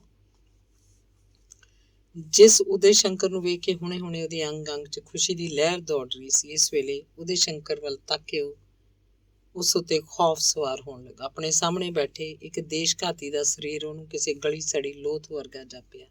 ਘਬਰਾ ਕੇ ਬੋਲੀ, ਤਾਂ ਤੇ ਉਦੈ ਸ਼ੰਕਰ ਜੀ, ਤੁਹਾਡੀ ਹਾਲਤ ਬੜੀ ਤਰਸਯੋਗ ਹੈ। ਕਿ ਸੱਚਮੁੱਚ ਮੈਂ ਹੀ ਅਭਾਗਣੀਆਂ ਜਿਹਦੇ ਖਿਆਲਾਂ 'ਚ ਪਲਚ ਕੇ ਤੁਸੀਂ ਦੇਸ਼ ਭਗਤੀ ਤੋਂ ਮੂੰਹ ਮੋੜ ਲਿਆ? ਅਭਾਗਣੀ ਨਾ ਕਹੋ ਪ੍ਰਤਿਮਾ, ਆਪਣੇ ਦਿਲ ਦੇ ਆਸਨ ਤੇ ਬਿਠਾ ਕੇ ਜਿਹਦੀ ਮੈਂ ਸਵਾਸ ਪੂਜਾ ਕਰਦਾ, ਉਹਨੂੰ ਅਭਾਗਣੀ ਨਾ ਕਹੋ। ਪਰ ਇਹ ਤਾਂ ਦੱਸੋ ਕਿ ਜਿਸ ਦੇਵਤੇ ਦੀ ਮੈਂ ਅੱਜ ਤੱਕ ਪੂਜਾ ਕਰਦੀ ਰਹੀ, ਉਹਨੂੰ ਕੀ ਕਹਾਂ? ਉਹਨੂੰ ਬੇਸ਼ੱਕ ਤੂੰ ਅਭਾਗਾ ਕਹਿ, ਭਾਗਾ ਹੀ ਨਹੀਂ, ਦੇਸ਼ ਧਰੋਹੀ ਵੀ, ਭਾਰਤ ਮਾਂ ਦਾ ਕਪੁੱਤਰ ਵੀ। ਪ੍ਰਤਿਮਾ, ਇਹ ਜਿੰਨੇ ਵੀ ਦੋਸ਼ ਤੂੰ ਮੇਰੇ ਤੇ ਲਾ ਰਹੀ ਹੈ, ਇਹ ਤੋਂ ਪਹਿਲਾਂ ਹੀ ਆਪਣੇ ਤੇ ਲਾ ਚੁੱਕਾ। ਪ੍ਰਤਿਮਾ ਸੁੰਨ ਹੁੰਦੀ ਜਾ ਰਹੀ ਸੀ। ਉਹਨੂੰ ਸਭ ਤੋਂ ਬਹੁਤਾ ਪਛਤਾਵਾ ਇਸ ਗੱਲ ਦਾ ਲੱਗ ਰਿਹਾ ਸੀ ਕਿ ਪਿਆਰ ਦੇ ਨਸ਼ੇ 'ਚ ਅੰਨੀ ਹੋ ਕੇ ਕਿਉਂ ਉਹਨੇ ਇੱਕ ਕਾਇਰ ਆਦਮੀ ਦੇ ਸਰੀਰ ਨੂੰ ਸਪਰਸ਼ ਕੀਤਾ। ਫਿਰ ਵੀ ਉਹਨੂੰ ਇੱਕ ਤਸੱਲੀ ਸੀ ਕਿ ਅਜੇ ਉਹਨੇ ਕੇਵਲ ਸਪਰਸ਼ ਕੀਤਾ। ਉਹਦੇ ਸ਼ੰਕਰ ਦੀ ਛੇਕੜੀ ਗੱਲ ਸੁਣ ਕੇ ਕਿੰਨਾ ਹੀ ਚਿਰ ਉਹ ਕੁਝ ਨਾ ਬੋਲ ਸਕੀ। ਛੇਕੜ ਉਹਨੇ ਦ੍ਰਿੜ ਤੇ ਜਿਉਂਦੀ ਆਵਾਜ਼ 'ਚ ਪੁੱਛਿਆ, ਖੈਰ ਉਹ ਤੇ ਜੋ ਹੋਈ ਸੋ ਹੋਈ, ਹੁਣ ਅੱਗੇ ਲਈ ਤੁਹਾਡਾ ਕੀ ਵਿਚਾਰ ਹੈ? ਤੁਸੀਂ ਕੀ ਚਾਹੁੰਦੇ ਹੋ? ਮੈਂ ਉਹੀ ਕੁਝ ਚਾਹੁੰਦਾ ਜੋ ਅੱਜ ਤੋਂ 4 ਮਹੀਨੇ ਪਹਿਲਾਂ ਤੂੰ ਤੇ ਤੇਰਾ ਪਿਤਾ ਚਾਹੁੰਦੇ ਸੀ। ਬਿਲਕੁਲ ਸਾਫ਼-ਸਾਫ਼ ਲਫ਼ਜ਼ਾਂ 'ਚ ਮੇਰਾ ਜਵਾਬ। ਅਰਥਾਤ ਦਾ ਜਵਾਬ ਵੀ ਅਜੇ ਦੇਣ ਦੀ ਲੋੜ ਹੈ, ਤੇ ਇਹੋ ਕਿ ਮੈਂ ਤੇਰਾ ਜੀਵਨ ਸਾਥੀ ਬਣਨਾ ਚਾਹੁੰਦਾ। ਤੇ ਤੁਹਾਡੇ ਉਸ ਪ੍ਰਾਣ ਦਾ ਕੀ ਬਣੇਗਾ? ਮੇਰੇ ਪ੍ਰਾਣ ਦੇ ਕਿਲੇ ਨੂੰ ਪਿਆਰ ਦੇ ਜ਼ਲਜ਼ਲੇ ਨੇ ਇੱਟ ਕਰਕੇ ਜ਼ਮੀਨ ਤੇ ਵਿਛਾ ਦਿੱਤਾ, ਤਾਂ ਕਿ ਤੁਸੀਂ ਮੈਨੂੰ ਇੱਕ ਕਾਇਰ ਆਦਮੀ ਨਾਲ ਵਿਆਹ ਕਰਾਉਣ ਲਈ ਕਹਿੰਦੇ ਹੋ? ਪ੍ਰਤਿਮਾ, ਇਹਨਾਂ ਤਾਨਿਆਂ ਦਾ ਹੁਣ ਕੋਈ ਅਸਰ ਮੇਰੇ ਦਿਲ ਤੇ ਨਹੀਂ ਹੋ ਸਕਦਾ। ਮੈਂ ਜੇ ਇੱਥੇ ਆਇਆ ਤਾਂ ਦਿਲ ਨਾਲ ਕੋਈ ਫੈਸਲਾ ਕਰਕੇ ਹੀ ਆਇਆ। ਖਾਸ ਫੈਸਲਾ ਕੀ? ਇਹੋ ਕਿ ਜਾਂ ਮੁਰਾਦ ਪਾਵਾਂਗਾ ਜਾਂ ਮੌਤ ਕਬੂਲਾਂਗਾ। ਸੁਣ ਕੇ ਪ੍ਰਤਿਮਾ ਡਰ ਗਈ। ਖਾਸ ਕਰਕੇ ਜਦ ਉਹਨੇ ਉਦੇ ਸ਼ੰਕਰ ਦੀਆਂ ਅੱਖਾਂ 'ਚ ਕਿਸੇ ਦ੍ਰਿੜਤਾ ਦੀ ਤਲਖ ਜਿਹੀ ਚਮਕ ਵੇਖੀ। ਸੋਚ ਕੇ ਅਖੀਰ ਉਹਨੇ ਬਹਾਨੇਬਾਜ਼ੀ ਤੋਂ ਕੰਮ ਲੈਣ ਦੀ ਠਾਣ ਕੇ ਕਿਹਾ, ਪਰ ਤੁਹਾਨੂੰ ਇਹ ਵੀ ਤਾਂ ਸੋਚ ਲੈਣਾ ਚਾਹੀਦਾ ਹੈ ਕਿ ਇਸ ਕੰਮ ਦੇ ਰਸਤੇ 'ਚ ਕਿੰਨੀਆਂ ਰੁਕਾਵਟਾਂ ਨੇ। ਕੋਈ ਰੁਕਾਵਟ ਨਹੀਂ ਪ੍ਰਤਿਮਾ। ਅਜੇ ਹੁਣ ਤੂੰ ਇਸ ਕੰਮ ਲਈ ਨਾ ਸਿਰਫ ਰਜ਼ਾਮੰਦੀ ਜ਼ਾਹਰ ਕਰ ਚੁੱਕੀ ਹੈ, ਸਗੋਂ ਬੜੀ ਖਾਹਿਸ਼ ਵੀ, ਤੇ ਹੁਣ ਇਹ ਕਹਿ ਰਹੀ ਕਿ ਇਹਦੇ 'ਚ ਰੁਕਾਵਟ ਹੈ। ਸਭ ਤੋਂ ਵੱਡੀ ਰੁਕਾਵਟ ਜਿਹੜੀ ਹੈ ਉਹਨੂੰ ਮੈਂ ਪਹਿਲਾਂ ਨਹੀਂ ਸੀ ਸੋਚਿਆ। ਤੁਹਾਨੂੰ ਪਤਾ ਮੇਰੇ ਖਾਨਦਾਨ 'ਚ ਇੱਕ ਭਾਰੀ ਬੱਜ ਲੱਗੀ ਹੋਈ ਹੈ, ਇਸ ਕਰਕੇ ਅੱਗੇ ਵੀ ਇੱਕ ਥਾਂ ਮੇਰਾ ਰਿਸ਼ਤਾ ਹੋ ਕੇ ਟੁੱਟ ਗਿਆ। ਕੋਈ ਵੀ ਬੱਜ ਕਿਉਂ ਨਾ ਹੋਵੇ, ਮੈਨੂੰ ਇਹਦੀ ਜ਼ਰਾ ਪਰਵਾਹ ਨਹੀਂ। ਮੈਂ ਦਕਈਆ ਨੂੰ ਸੀ ਖਿਆਲਾਂ ਦਾ ਆਦਮੀ ਨਹੀਂ। ਜਾਣਦੇ ਹੋ ਮੇਰੀ ਮਾਂ ਕੌਣ ਸੀ? ਮੈਨੂੰ ਜਾਣਨ ਦੀ ਲੋੜ ਨਹੀਂ। ਉਹ ਇੱਕ ਵੇਸਵਾ ਸੀ। ਇਹ ਜਾਂ ਇਹ ਤੋਂ ਵੱਧ ਬੱਜਾਂ ਹੋਣ, ਮੇਰੇ ਇਰਾਦੇ 'ਚ ਫਰਕ ਨਹੀਂ ਪਾ ਸਕਦੀਆਂ। ਤੁਹਾਡੇ ਇਰਾਦੇ ਦੀ ਪੱਕਾਈ ਤਾਂ ਮੇਰੀ ਅੱਖਾਂ ਅੱਗੇ ਮੌਜੂਦ ਹੈ, ਜਿਹੜਾ ਤੁਸੀਂ ਕਰਕੇ ਘਰੋਂ ਨਿਕਲੇ ਸੋ। ਫੱਟਾਂ ਤੇ ਲਹੂ ਨਾ ਪਾ ਪ੍ਰਤਿਮਾ। ਮੇਰੀਆਂ ਕਮਜ਼ੋਰੀਆਂ ਦੱਸ ਕੇ ਹੋਰ ਸ਼ਰਮਿੰਦਾ ਨਾ ਕਰ ਮੈਨੂੰ। ਮੈਂ ਤੇਰੇ ਪਾਸੋਂ ਸਿਰਫ ਇੱਕੋ ਗੱਲ ਪੁੱਛਣੀ ਚਾਹੁੰਦਾ ਕਿ ਤੂੰ ਮੈਨੂੰ ਜਿਉਂਦਾ ਵੇਖਣਾ ਚਾਹੁੰਦੀ ਹੈ ਕਿ ਮੁਰਦਾ? ਜਿਹਦੀ ਮੈਂ ਦਿਨ ਰਾਤ ਪੂਜਾ ਕਰਦੀ ਹਾਂ ਕਿ ਉਹਨੂੰ ਮੁਰਦਾ ਵੇਖਣਾ ਚਾਹਵਾਂਗੀ, ਤਾਂ ਫਿਰ ਮਿੰਨਤ ਕਰਦਾ ਕਿ ਗਿਆਨ ਛੱਡ ਦੇ। ਪ੍ਰਤਿਮਾ ਦਾ ਚਲਾਇਆ ਪਹਿਲਾ ਹਥਿਆਰ ਅਸਫਲ ਰਹਿ ਚੁੱਕਾ ਸੀ। ਉਹਨੇ ਦੂਜੇ ਦੀ ਵਰਤੋਂ ਸ਼ੁਰੂ ਕੀਤੀ। ਖੈਰ, ਜੇ ਛੱਡ ਵੀ ਦਿਆਂ ਤਾਂ ਤੁਹਾਡੀ ਗੱਲ ਮੰਨ ਲਵਾਂ ਤਾਂ ਵੀ ਤੁਹਾਨੂੰ ਇੱਕ ਗੱਲ ਤਾਂ ਭੁੱਲਣੀ ਨਹੀਂ ਚਾਹੀਦੀ ਕਿ ਤੁਹਾਡੇ ਵਾਰੰਟ ਨਿਕਲੇ ਹੋਏ ਨੇ। ਤੁਸੀਂ ਇੱਕ ਮਫਰੂਰ ਹੋ। ਇਹ ਮੈਂ ਜਾਣਦਾ। ਇਹਦਾ ਇਲਾਜ ਮੈਂ ਸੋਚ ਲਿਆ ਕਿ ਇਹ ਕੰਮ ਕੋਈ ਮੁਸ਼ਕਿਲ ਨਹੀਂ। ਵਾਰੰਟ ਮਨਸੂਖ ਕਰਾਉਣਾ ਮੇਰੇ ਖੱਬੇ ਹੱਥ ਦਾ ਕੰਮ ਹੈ। ਕਿਸ ਤਰ੍ਹਾਂ? ਤੈਨੂੰ ਪਤਾ ਹੈ ਮੇਰੇ ਪਿਤਾ ਜੀ ਦੀ ਪਹੁੰਚ ਕਾਫੀ ਦੂਰ ਤੱਕ ਹੈ। ਉਹਨਾਂ ਦੀ ਮਦਦ ਨਾਲ ਮੈਂ ਇਸ ਮੁਸੀਬਤ ਤੋਂ ਖਲਾਸੀ ਪਾ ਸਕਾਂਗਾ। ਸਿਰਫ ਇੱਕ ਮਾਫੀਨਾਮਾ ਲਿਖ ਕੇ ਦੇਣ ਦੀ ਲੋੜ ਹੈ। ਕੀ ਕਿਹਾ ਜੇ? ਮਾਫੀਨਾਮਾ? ਹਾਂ ਉਦੇ ਸ਼ੰਕਰ ਜੀ, ਕੀ ਇਹ ਲਫ਼ਜ਼ ਅੱਜ ਮੈਂ ਸੱਚਮੁੱਚ ਤੁਹਾਡੇ ਮੂੰਹ ਸੁਣ ਰਹੀ ਹਾਂ? ਨਹੀਂ, ਤੁਸੀਂ ਅਸਲੀ ਉਦੇ ਸ਼ੰਕਰ ਨਹੀਂ। ਤੁਸੀਂ ਕੋਈ ਬਹੁ ਰੂਪੀ ਹੋ। ਦੇਸ਼ ਭਗਤ ਉਦੇ ਸ਼ੰਕਰ ਕਦੀ ਇੰਨਾ ਜਲੀਲ ਨਹੀਂ ਹੋ ਸਕਦਾ। ਕਹਿੰਦੀ ਉਹ ਉਸ ਪਾਸੋਂ ਹਟ ਕੇ ਪਰਾਂ ਜਾ ਖਲੋਤੀ। ਪ੍ਰਤਿਮਾ, ਮੈਂ ਇਹਨਾਂ ਗੱਲਾਂ ਨੂੰ ਬਥੇਰਾ ਸੋਚ ਲਿਆ। ਪਿਆਰ ਦੀ ਜਿਸ ਹੱਦ ਤੇ ਮੈਂ ਪਹੁੰਚ ਚੁੱਕਾ, ਉੱਥੋਂ ਹੁਣ ਮੈਨੂੰ ਕੋਈ ਤਾਕਤ ਨਹੀਂ ਮੋੜ ਸਕਦੀ। ਮੈਨੂੰ ਜਾਂ ਮੁਰਾਦ ਚਾਹੀਦੀ ਹੈ ਜਾਂ ਮੌਤ। ਲੈ, ਕਹਿੰਦਿਆਂ ਉਹਨੇ ਗਾਤਰੇ 'ਚੋਂ ਕਿਰਪਾਨ ਕੱਢ ਕੇ ਉਹਦੇ ਅੱਗੇ ਸੁੱਟ ਦਿੱਤੀ। ਕਿਰਪਾਨ ਫਰਸ਼ ਤੇ ਪਈ ਚਮਕ ਰਹੀ ਸੀ ਤੇ ਪ੍ਰਤਿਮਾ ਦੀਆਂ ਸਹਿਮੀਆਂ ਅੱਖਾਂ ਉਸ ਤੇ ਜੰਮੀਆਂ ਸਨ। ਇਸ ਪਾਗਲ ਪ੍ਰੇਮੀ ਨੂੰ ਕਿੱਕਣ ਬਚਾਇਆ ਜਾਏ? ਉਹਦੇ ਮਨ ਦੀਆਂ ਸਾਰੀਆਂ ਤਾਕਤਾਂ ਇਹੋ ਸੋਚਣ 'ਚ ਰੁੱਝੀਆਂ ਸਨ। ਅਖੀਰ ਹੱਥ ਵਧਾ ਕੇ ਉਹਨੇ ਕਿਰਪਾਨ ਚੁੱਕ ਲਈ ਤੇ ਉਹਨੂੰ ਉਲਟਾ ਪੁਲਟਾ ਵੇਖਣ ਲੱਗੀ। ਉਹਦੀ ਧਾਰ ਸੱਚਮੁੱਚ ਇੰਨੀ ਤੇਜ਼ ਸੀ ਕਿ ਜਿਵੇਂ ਇਸ ਨੂੰ ਕਿਸੇ ਭਿਆਨਕ ਇਰਾਦੇ ਨਾਲ ਹੀ ਲਿਆਂਦਾ ਗਿਆ ਹੈ। ਉਦੇ ਸ਼ੰਕਰ ਜੀ, ਆਪਣੇ ਆਪ ਨੂੰ ਕਿਸੇ ਖਾਸ ਸਿੱਟੇ ਤੇ ਪਹੁੰਚਾਉਂਦੀ ਪ੍ਰਤਿਮਾ ਬੋਲੀ, ਇਹਨੂੰ ਅੱਜ ਦੀ ਰਾਤ ਲਈ ਮੇਰੇ ਕੋਲ ਅਮਾਨਤ ਰਹਿਣ ਦਿਓ। ਨਾਲੇ ਮੈਨੂੰ ਥੋੜਾ ਜਿਹਾ ਸੋਚਣ ਦਾ ਮੌਕਾ ਵੀ ਚਾਹੀਦਾ। ਭਲਕੇ ਜੋ ਗੱਲ ਸੋ ਗੱਲ। ਚੰਗਾ, ਫਿਰ ਉੱਚਰ ਤੱਕ ਮੈਨੂੰ ਇੱਥੇ ਹੀ ਰਹਿਣਾ ਪਏਗਾ। ਹੋਰ ਕੋਈ ਭਰੋਸੇਯੋਗ ਥਾਂ ਇਸ ਵੇਲੇ ਨਹੀਂ। ਇਹ ਤਾਂ ਤੁਹਾਡੇ ਕਹਿਣ ਦੀ ਲੋੜ ਹੀ ਨਹੀਂ। ਇਸ ਹਾਲਤ 'ਚ ਮੈਂ ਹੀ ਕਦੋਂ ਤੁਹਾਨੂੰ ਹੋਰ ਕਿਤੇ ਜਾਣ ਦਿੰਦੀ ਹਾਂ। ਪ੍ਰਤਿਮਾ ਨੇ ਕਮਰੇ ਤੋਂ ਬਾਹਰ ਉਸ ਨਿੱਕੇ ਜਿਹੇ ਵਰਾਂਡੇ 'ਚ ਉਸ ਲਈ ਮੰਜਾ ਢਾਹ ਕੇ ਬਿਸਤਰਾ ਕਰ ਦਿੱਤਾ, ਜਿਹਨੂੰ ਉਦੇ ਸ਼ੰਕਰ ਬੜੀ ਡੂੰਘੀ ਤੇ ਪੜਚੋਲੀ ਨਜ਼ਰ ਨਾਲ ਤੱਕਦਾ ਰਿਹਾ। ਥੋੜੀ ਦੇਰ ਪਿੱਛੋਂ ਅੰਦਰ ਆ ਕੇ ਪ੍ਰਤਿਮਾ ਬੋਲੀ, ਬਿਸਤਰਾ ਮੈਂ ਬਾਹਰ ਕਰ ਦਿੱਤਾ, ਹੁਣ ਤੁਸੀਂ ਆਰਾਮ ਕਰੋ। ਉਦੇ ਸ਼ੰਕਰ ਅੰਦਰੋਂ ਉੱਠ ਕੇ ਬਾਹਰ ਵਰਾਂਡੇ 'ਚ ਆਇਆ, ਮੰਜੇ ਤੇ ਬੈਠਦਾ ਬੋਲਿਆ, ਤੇ ਤੂੰ ਪ੍ਰਤਿਮਾ? ਉਦੇ ਸ਼ੰਕਰ ਦੀਆਂ ਅੱਖਾਂ ਵੱਲ ਤੱਕ ਕੇ ਪ੍ਰਤਿਮਾ ਨੂੰ ਸਮਝਣ 'ਚ ਚਿਰ ਨਾ ਲੱਗਾ ਕਿ ਉਹਦਾ ਇਹ ਪ੍ਰਸ਼ਨ ਜਿੰਨਾ ਛੋਟਾ ਹੈ ਉਨਾ ਹੀ ਕਿਸੇ ਗੂੜੇ ਭੇਦ ਦਾ ਭਰਿਆ। ਬੋਲੀ, ਮੈਂ ਕਮਰੇ 'ਚ ਸਵਾਂਗੀ, ਪਰ ਅਜੇ ਤੇ ਮੈਂ ਹੋਰ ਬਹੁਤ ਸਾਰੀਆਂ ਗੱਲਾਂ ਕਰਨੀਆਂ ਨੇ ਤੇਰੇ ਨਾਲ। ਉਦੇ ਸ਼ੰਕਰ ਨੇ ਵਾਕ ਕਹਿਣ ਲੱਗਿਆ ਭਾਵੇਂ ਆਪਣੇ ਅੰਦਰਲੀ ਹਾਲਤ ਨੂੰ ਪੂਰੀ ਤਰ੍ਹਾਂ ਲੁਕਾਈ ਰੱਖਣ ਦੀ ਕੋਸ਼ਿਸ਼ ਕੀਤੀ, ਪਰ ਉਹਦੀ ਤਿੜਕਦੀ ਆਵਾਜ਼ ਤੋਂ, ਉਹਦੀ ਛਾਤੀ 'ਚੋਂ ਆ ਰਹੇ ਕਾਲੇ ਕਾਲੇ ਸਵਾਸਾਂ ਤੋਂ, ਉਹਦੀਆਂ ਅੱਖਾਂ 'ਚ ਪੈਦਾ ਹੋ ਰਹੀ ਵਾਸਨਾ ਸੂਚਕ ਚਮਕ ਤੋਂ ਪ੍ਰਤਿਮਾ ਝੱਟ ਸਮਝ ਗਈ ਇਹ ਕਹਿਣ ਤੋਂ ਉਦੇ ਸ਼ੰਕਰ ਦਾ ਕੀ ਭਾਵ ਹੈ। ਵਕਤ ਬਹੁਤ ਜ਼ਿਆਦਾ ਹੋ ਗਿਆ। ਸਿਰਫ ਇੰਨਾ ਹੀ ਕਹਿ ਕੇ ਉਹ ਝੱਟ ਆਪਣੇ ਕਮਰੇ 'ਚ ਪਹੁੰਚੀ। ਇਹ ਤੋਂ ਪਹਿਲਾਂ ਕਿ ਉਦੇ ਸ਼ੰਕਰ ਕੋਈ ਹੋਰ ਗੱਲ ਕਰਦਾ, ਉਹਨੇ ਬੂਹਾ ਬੰਦ ਕਰਕੇ ਅੰਦਰੋਂ ਚਿਟਕਣੀ ਲਾ ਲਈ। ਅੰਗ 16ਵਾਂ। ਉਮਰ ਦਾ ਉਹ ਹਿੱਸਾ ਜਦ ਆਦਮੀ ਦੀ ਜੀਵਨ ਗੱਡੀ ਜੀਵਨ ਦਾ ਸਟੇਸ਼ਨ ਛੱਡ ਚੁੱਕੀ ਹੋਵੇ ਤੇ ਬੁਢਾਪੇ ਦਾ ਪੜਾਅ ਦਿਨੋਂ ਦਿਨ ਨੇੜੇ ਆਉਂਦਾ ਜਾ ਰਿਹਾ ਹੋਵੇ, ਉਸਦੇ ਖਿਆਲਾਂ 'ਚ ਕਈ ਤਰ੍ਹਾਂ ਦੀਆਂ ਬਦਲੀਆਂ ਆਉਂਦੀਆਂ ਹਨ। ਕੁਝ ਤਾਂ ਪਿਛਲੀਆਂ ਲੰਘ ਚੁੱਕੀਆਂ ਮੰਜ਼ਿਲਾਂ ਦੀ ਪੜਚੋਲ ਤੇ ਕੁਝ ਆਉਣ ਵਾਲੇ ਪੈਂਡਿਆਂ ਬਾਰੇ ਫਿਕਰ। ਜਵਾਨੀ ਜਿਨ੍ਹਾਂ ਗੱਲਾਂ ਤੇ ਫਖਰ ਕਰਕੇ ਹਿੱਕ ਤਾਣਦੀ ਹੈ, ਬੁਢੇਪਾ ਉਹਨਾਂ ਉੱਤੇ ਝੂਰਦਾ ਹੋਇਆ ਧਰਤੀ ਵੱਲ ਝੁਕਣਾ ਸ਼ੁਰੂ ਕਰ ਦਿੰਦਾ ਹੈ। ਇਹੋ ਜਿਹੀ ਮੰਜ਼ਿਲ ਦੇ ਨੇੜੇ ਤੇੜੇ ਪਹੁੰਚ ਚੁੱਕਾ ਹੈ ਮੁਨਸ਼ੀ ਫਤਿਹ ਚੰਦ, ਜਿਹਦੀ ਉਮਰ ਇਸ ਵੇਲੇ 40 ਤੇ 45 ਦੇ ਵਿਚਾਲੇ ਹੋਏਗੀ। ਉੱਠਦੀ ਜਵਾਨੀ ਤੋਂ ਲੈ ਕੇ ਅੱਜ ਤੀਕ ਉਹਨੇ ਜ਼ਿਲ੍ਹੇਦਾਰ ਦੀ ਮੁਨਸ਼ੀਗਿਰੀ 'ਚ ਹੀ ਸਾਰਾ ਸਮਾਂ ਬਿਤਾਇਆ। ਜ਼ਿਲ੍ਹਾ ਅੰਬਾਲਾ ਦੀ ਖਰੜ ਤਹਿਸੀਲ 'ਚੋਂ ਕਈਆਂ ਸਾਲਾਂ ਤੋਂ ਆਪਣੇ ਅਫਸਰ ਜ਼ਿਲ੍ਹੇਦਾਰ ਤੇ ਇੱਕ ਹੋਰ ਮੁਨਸ਼ੀ ਸਣੇ ਰਹਿ ਰਿਹਾ ਹੈ। ਦੂਜੇ ਮੁਨਸ਼ੀ ਦਾ ਨਾਮ ਹੈ ਰਾਮ ਰਤਨ। ਦੋਵੇਂ ਜਣੇ ਇੱਕੋ ਅਫਸਰ ਦੇ ਮਾਥਿਤ ਹੋਣ ਕਰਕੇ ਆਪੋ 'ਚ ਚੰਗੇ ਗੂੜੇ ਮਿੱਤਰ ਵੀ ਹਨ। ਤਨਖਾਹ ਦੇ ਲਿਹਾਜ਼ ਨਾਲ ਭਾਵੇਂ ਮੁਨਸ਼ੀਗਿਰੀ ਦਾ ਕਿੱਤਾ ਕੋਈ ਏਡਾ ਵਧੀਆ ਨਹੀਂ ਕਿਹਾ ਜਾ ਸਕਦਾ, ਪਰ ਉਤਲੀ ਆਮਦਨ ਉਹਨਾਂ ਨੂੰ ਕਾਫੀ ਹੋ ਜਾਂਦੀ ਹੈ। ਰਾਮ ਰਤਨ ਨੇ ਖਰੜ ਦੇ ਲਾਗੇ ਮੀਲ 1.5 ਮੀਲ ਦੇ ਫਾਸਲੇ ਦੇ ਪਿੰਡ ਬਡਾਲਾ 'ਚ ਇੱਕ ਕੱਚਾ ਮਕਾਨ ਕਿਰਾਏ ਤੇ ਲਿਆ ਹੋਇਆ, ਜਿੱਥੇ ਉਹ ਆਪਣੀ ਘਰਵਾਲੀ ਤੇ 2 ਬੱਚਿਆਂ ਸਮੇਤ ਰਹਿੰਦਾ ਹੈ। ਕਿਰਾਇਆ ਨਾਮ ਮਾਤਰ ਹੈ, 2.5 ਰੁਪਏ ਮਹੀਨਾ, ਪਰ ਥਾਂ ਖਾਸਾ ਮੋਕਲਾ ਹੈ। ਜਿੱਥੇ ਉਹਨੇ ਗਊ ਵੀ ਰੱਖੀ ਹੈ। ਪੱਠੇ ਦੱਥੇ ਦਾ ਕੰਮ ਉਹ ਬਿਨਾਂ ਮੁੱਲ ਤੋਂ ਹੀ ਸਾਰ ਲੈਂਦਾ ਹੈ। ਇੱਕ ਤਾਂ ਜ਼ਿਲ੍ਹੇਦਾਰ ਦਾ ਮੁਨਸ਼ੀ ਹੋਣ ਕਰਕੇ ਤੇ ਦੂਜਾ ਸੁਭਾਵਕ ਮਿਲਾਪੜੇ ਪੁਣੇ ਕਰਕੇ। ਫਤਿਹ ਚੰਦ ਕਿਉਂਕਿ ਕਲਮ ਕੱਲਾ ਤੇ ਕੁਝ ਉਂਝ ਵੀ ਸ਼ਾਹ ਖਰਚ ਆਦਮੀ ਹੈ, ਇਸ ਲਈ ਉਹਨੇ ਤਹਿਸੀਲ ਦੇ ਲਾਗੇ ਕਰਕੇ ਮਕਾਨ ਕਿਰਾਏ ਲਿਆ ਹੋਇਆ। ਮਕਾਨ ਪੱਕਾ ਮੋਕਲਾ ਹੈ। ਪਿੱਛੇ 2 ਕਮਰੇ, ਇੱਕ ਰਸੋਈ, ਅੱਗੇ ਖੁੱਲਾ ਵਿਹੜਾ, ਜਿਸ 'ਚ ਬੂਟੇ ਲਾ ਕੇ ਉਹਨੇ ਚੰਗੀ ਰੌਣਕ ਤੇ ਥਾਂ ਬਣਾਈ ਹੋਈ ਹੈ। ਕੱਲੇ ਤੋਂ ਇਹ ਮਤਲਬ ਨਹੀਂ ਕਿ ਉਹਦਾ ਸਾਕ ਸੰਬੰਧੀ ਕੋਈ ਨਹੀਂ, ਸਗੋਂ ਕੁਝ ਖਾਸ ਕਾਰਨਾਂ ਕਰਕੇ ਉਹਨੂੰ ਕੱਲਿਆਂ ਹੀ ਰਹਿਣਾ ਪੈ ਰਿਹਾ। ਕੱਲਾ ਹੋਣ ਤੋਂ ਛੁੱਟ ਫਤਿਹ ਚੰਦ ਔਖਾ ਵੀ ਘੱਟ ਨਹੀਂ। ਜ਼ਿੰਦਗੀ ਦੀਆਂ ਕਈ ਉਲਝਣਾਂ ਨੇ ਉਹਦੀ ਮਾਨਸਿਕ ਹਾਲਤ ਬੜੀ ਤਰਸਯੋਗ ਬਣਾ ਦਿੱਤੀ ਹੋਈ ਹੈ, ਜਿਹਦਾ ਫਲ ਰੂਪ ਉਸ ਉੱਤੇ ਇੱਕ ਸਦੀਵੀ ਉਦਾਸੀ ਤੋਂ ਬਚਣ ਲਈ ਉਹਨੂੰ ਸ਼ਰਾਬ ਤੇ ਅਫੀਮ ਦਾ ਗੁਲਾਮ ਬਣਨਾ ਪਿਆ। ਇਹਨਾਂ ਚੀਜ਼ਾਂ ਦੀ ਵਰਤੋਂ ਅੱਜ ਤੋਂ ਨਹੀਂ, ਚੋਖੇ ਸਾਲਾਂ ਤੋਂ ਕਰਦਾ ਆ ਰਿਹਾ। ਉਹਦੀ ਡੀਲ ਡੌਲ ਦਾ ਇਹ ਹਾਲ ਹੈ ਕਿ ਕੁਝ ਤਾਂ ਰੰਗ ਰੂਪ ਵੱਲੋਂ ਕੁਦਰਤ ਦੀ ਉਸ ਉੱਤੇ ਕਰੋਪੀ ਰਹੀ ਤੇ ਕੁਝ ਇਹਨਾਂ ਦਾਇਮੀ ਅਮਲਾਂ ਨੇ ਉਹਦਾ ਲਹੂ ਪੀ ਲਿਆ। ਉਹਦੇ ਸਰੀਰ ਦੀ ਲੰਬਾਈ ਇੰਨੀ ਬੁਰੀ ਨਾਮਾਲੂਮ ਹੁੰਦੀ ਜੇ ਥੋੜਾ ਬਹੁਤਾ ਮਾਸ ਉਹਦੇ ਸਰੀਰ ਤੇ ਹੁੰਦਾ। ਇਹ ਤੋਂ ਛੁੱਟ ਉਹਦੀ ਕਰੜੀ ਤੇ ਖੁਰਦਰੀ ਚਮੜੀ ਉੱਤੇ ਖੁਰਕ ਕੇ ਹਮੇਸ਼ਾ ਮਿੱਟੀ ਰੰਗੀਆਂ ਬੇਓੜਕ ਲੀਕਾਂ ਪਈਆਂ ਰਹਿੰਦੀਆਂ। ਨਸ਼ਿਆਂ ਦੀ ਸਦੀਵੀ ਵਰਤੋਂ ਨੇ ਚਮੜੀ ਤੋਂ ਛੁੱਟ ਉਹਦੇ ਦੰਦਾਂ ਤੇ ਵੀ ਬਹੁਤ ਬੁਰਾ ਅਸਰ ਕੀਤਾ ਜਾਪਦਾ ਹੈ। ਪਾਇਰੀਆ ਦੀ ਬਿਮਾਰੀ ਨੇ ਨਾ ਕੇਵਲ ਉਹਦੇ 60% ਹੀ ਦੰਦ ਹੀ ਲੈ ਲਏ, ਬਲਕਿ ਉਹਦੇ ਬਾਕੀ ਰਹਿੰਦੇ ਦੰਦਾਂ 'ਚੋਂ ਇੰਨੀ ਦੁਰਗੰਧ ਆਉਂਦੀ ਹੈ ਕਿ 5-10 ਮਿੰਟ ਜੇ ਉਸ ਪਾਸ ਕਿਸੇ ਨੂੰ ਖਲੋਣਾ ਪਵੇ ਤਾਂ ਸਿਰ ਨੂੰ ਚੱਕਰ ਆਉਣ ਲੱਗ ਪੈਂਦੇ। ਸ਼ਾਇਦ ਇਸ ਕਿਸੇ ਕਾਰਨ ਜ਼ਿਲ੍ਹੇਦਾਰ ਨੇ ਆਪਣੇ ਦੂਜੇ ਮੁਨਸ਼ੀ ਨੂੰ ਆਗਿਆ ਦੇ ਰੱਖੀ ਹੈ ਕਿ ਦਫ਼ਤਰ 'ਚ ਜਦ ਉਹ ਮੌਜੂਦ ਹੋਵੇ ਤਾਂ ਲੱਗਦੀ ਵਾਹ ਫਤਿਹ ਚੰਦ ਨੂੰ ਅੰਦਰ ਆਉਣ ਦੀ ਖੇਚਲ ਨਾ ਦਿੱਤੀ ਜਾਇਆ ਕਰੇ। ਮੁਸ਼ਕ ਤੋਂ ਛੁੱਟੀ ਇੱਕ ਭੈੜ ਉਸ 'ਚ ਹੋਰ ਵੀ ਹੈ ਕਿ ਜਦੋਂ ਹੱਸਦਾ ਤਾਂ ਉਹਦੇ ਹੋਂਠ ਕੁਝ ਇਸ ਤਰ੍ਹਾਂ ਫੈਲ ਜਾਂਦੇ ਆ ਕਿ ਉਹਦੇ ਮੂੰਹ ਦਾ ਅੰਦਰਲਾ ਹਿੱਸਾ ਧੁਰ ਸੰਘ ਦੇ 2 ਛੇਕ ਤੀਕ ਦਿਸਣ ਲੱਗ ਪੈਂਦਾ। ਮੂੰਹ ਦੀ ਬਦਬੂ ਰੋਕਣ ਲਈ ਆਪਣੇ ਵੱਲੋਂ ਫਤਿਹ ਚੰਦ ਹਰ ਵੇਲੇ ਪਾਨ ਜਾਂ ਲਾਚੀਆਂ ਚੱਬਦਾ ਰਹਿੰਦਾ ਹੈ, ਪਰ ਇਹ ਚੀਜ਼ਾਂ ਪਾਇਰੀਆ ਦੀ ਦੁਰਗੰਧ ਨਾਲ ਰਲ ਕੇ ਇੱਕ ਹੋਰ ਤਰ੍ਹਾਂ ਦੀ ਸੜਿਆਂਦ ਮਾਰਨ ਲੱਗ ਪੈਂਦੀਆਂ।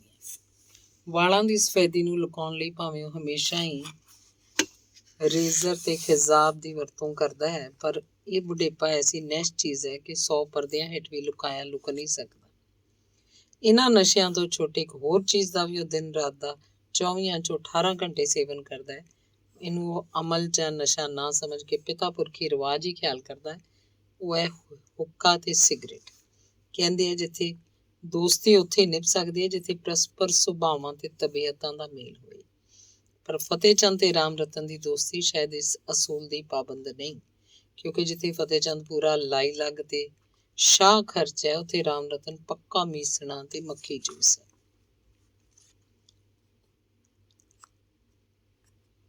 ਦੋਵੇਂ ਕਿਸੇ ਗਰਜ ਦੀ ਰੱਸੀ ਨੇ ਇੱਕ ਦੂਜੇ ਨਾਲ ਬੰਨੇ ਹੋਏ ਹਨ। ਰਾਮ ਰਤਨ ਨੂੰ ਫਤਿਹ ਚੰਦ ਪਾਸੋਂ ਖਾਣ ਪੀਣ ਦੀ ਖੁੱਲੀ ਪ੍ਰਾਪਤੀ ਹੁੰਦੀ ਹੈ। ਉਧਰ ਫਤਿਹ ਚੰਦ ਜਿਨ੍ਹਾਂ ਅਮਲਾਂ ਦਾ ਆਦੀ ਹੈ, ਉਹਨਾਂ ਦਾ ਨਸ਼ਾ ਹੀ ਉਹਨੂੰ ਨਹੀਂ ਚੜ੍ਹਦਾ ਜਦ ਤੱਕ ਕੋਈ ਦਿਲ ਦਾ ਮਹਿਰਮ ਉਹਦੇ ਨਾਲ ਸ਼ਾਮਲ ਨਾ ਹੋਵੇ। ਫਿਰ ਰਾਮ ਰਤਨ ਵਰਗਾ ਹਮ ਪਿਆਲਾ ਜਿਹੜਾ ਗੱਲੀ ਬਾਤੀ ਹੁਨਰ ਦਾ ਵੀ ਮਾਸਟਰ ਸਮਝਿਆ ਜਾਂਦਾ ਹੋਵੇ। ਆਪਣੇ ਗਲੜੀ ਹੁਨਰ ਦੀ ਮਦਦ ਨਾਲ ਰਾਮ ਰਤਨ ਕੇਵਲ ਫਤਿਹ ਚੰਦ ਨੂੰ ਹੀ ਖਾਂਦਾ ਹੋਵੇ ਇਹ ਗੱਲ ਨਹੀਂ, ਇਹਦੀ ਕਿਰਪਾ ਨਾਲ ਉਹ ਰਾਹ ਜਾਂਦਿਆਂ ਦਾ ਦੋਸਤ ਬਣ ਜਾਂਦਾ ਹੈ ਤੇ ਮਨ ਮੰਨੇ ਤਰੀਕਿਆਂ ਨਾਲ ਉਹਨਾਂ ਪਾਸੋਂ ਲਾਭ ਉਠਾ ਸਕਦਾ ਹੈ। ਉਹ ਕੋਈ ਗੱਲ ਕਰਦਾ ਹੋਵੇ, ਕਿਸੇ ਦਾ ਜ਼ਿਕਰ ਛਿੜਿਆ ਹੋਵੇ, ਐਸੇ ਰਸ ਭਰੇ ਢੰਗ ਨਾਲ ਬਿਆਨ ਕਰੇਗਾ ਕਿ ਸੁਣਨ ਵਾਲੇ ਅਸ਼ ਕਰ ਉੱਠਣਗੇ। ਇਹ ਤੋਂ ਛੁੱਟ ਕਹਾਣੀਆਂ ਤੇ ਕਹਾਵਤਾਂ ਦੇ ਸਾਰੇ ਜ਼ਮੀਨ ਦੀਆਂ ਉਹਨੂੰ ਯਾਦ ਹੈ। ਰਾਮ ਰਤਨ ਉਮਰ 'ਚ ਫਤਿਹ ਚੰਦ ਨਾਲੋਂ 10 ਕੁ ਸਾਲ ਛੋਟਾ ਹੋਏਗਾ। ਕੱਦ ਉਹਦਾ ਭਾਵੇਂ ਕੁਝ ਮੱਧਰਾ ਹੈ, ਪਰ ਰੰਗ ਰੂਪ ਚੰਗਾ ਨਿਖਰਵਾ।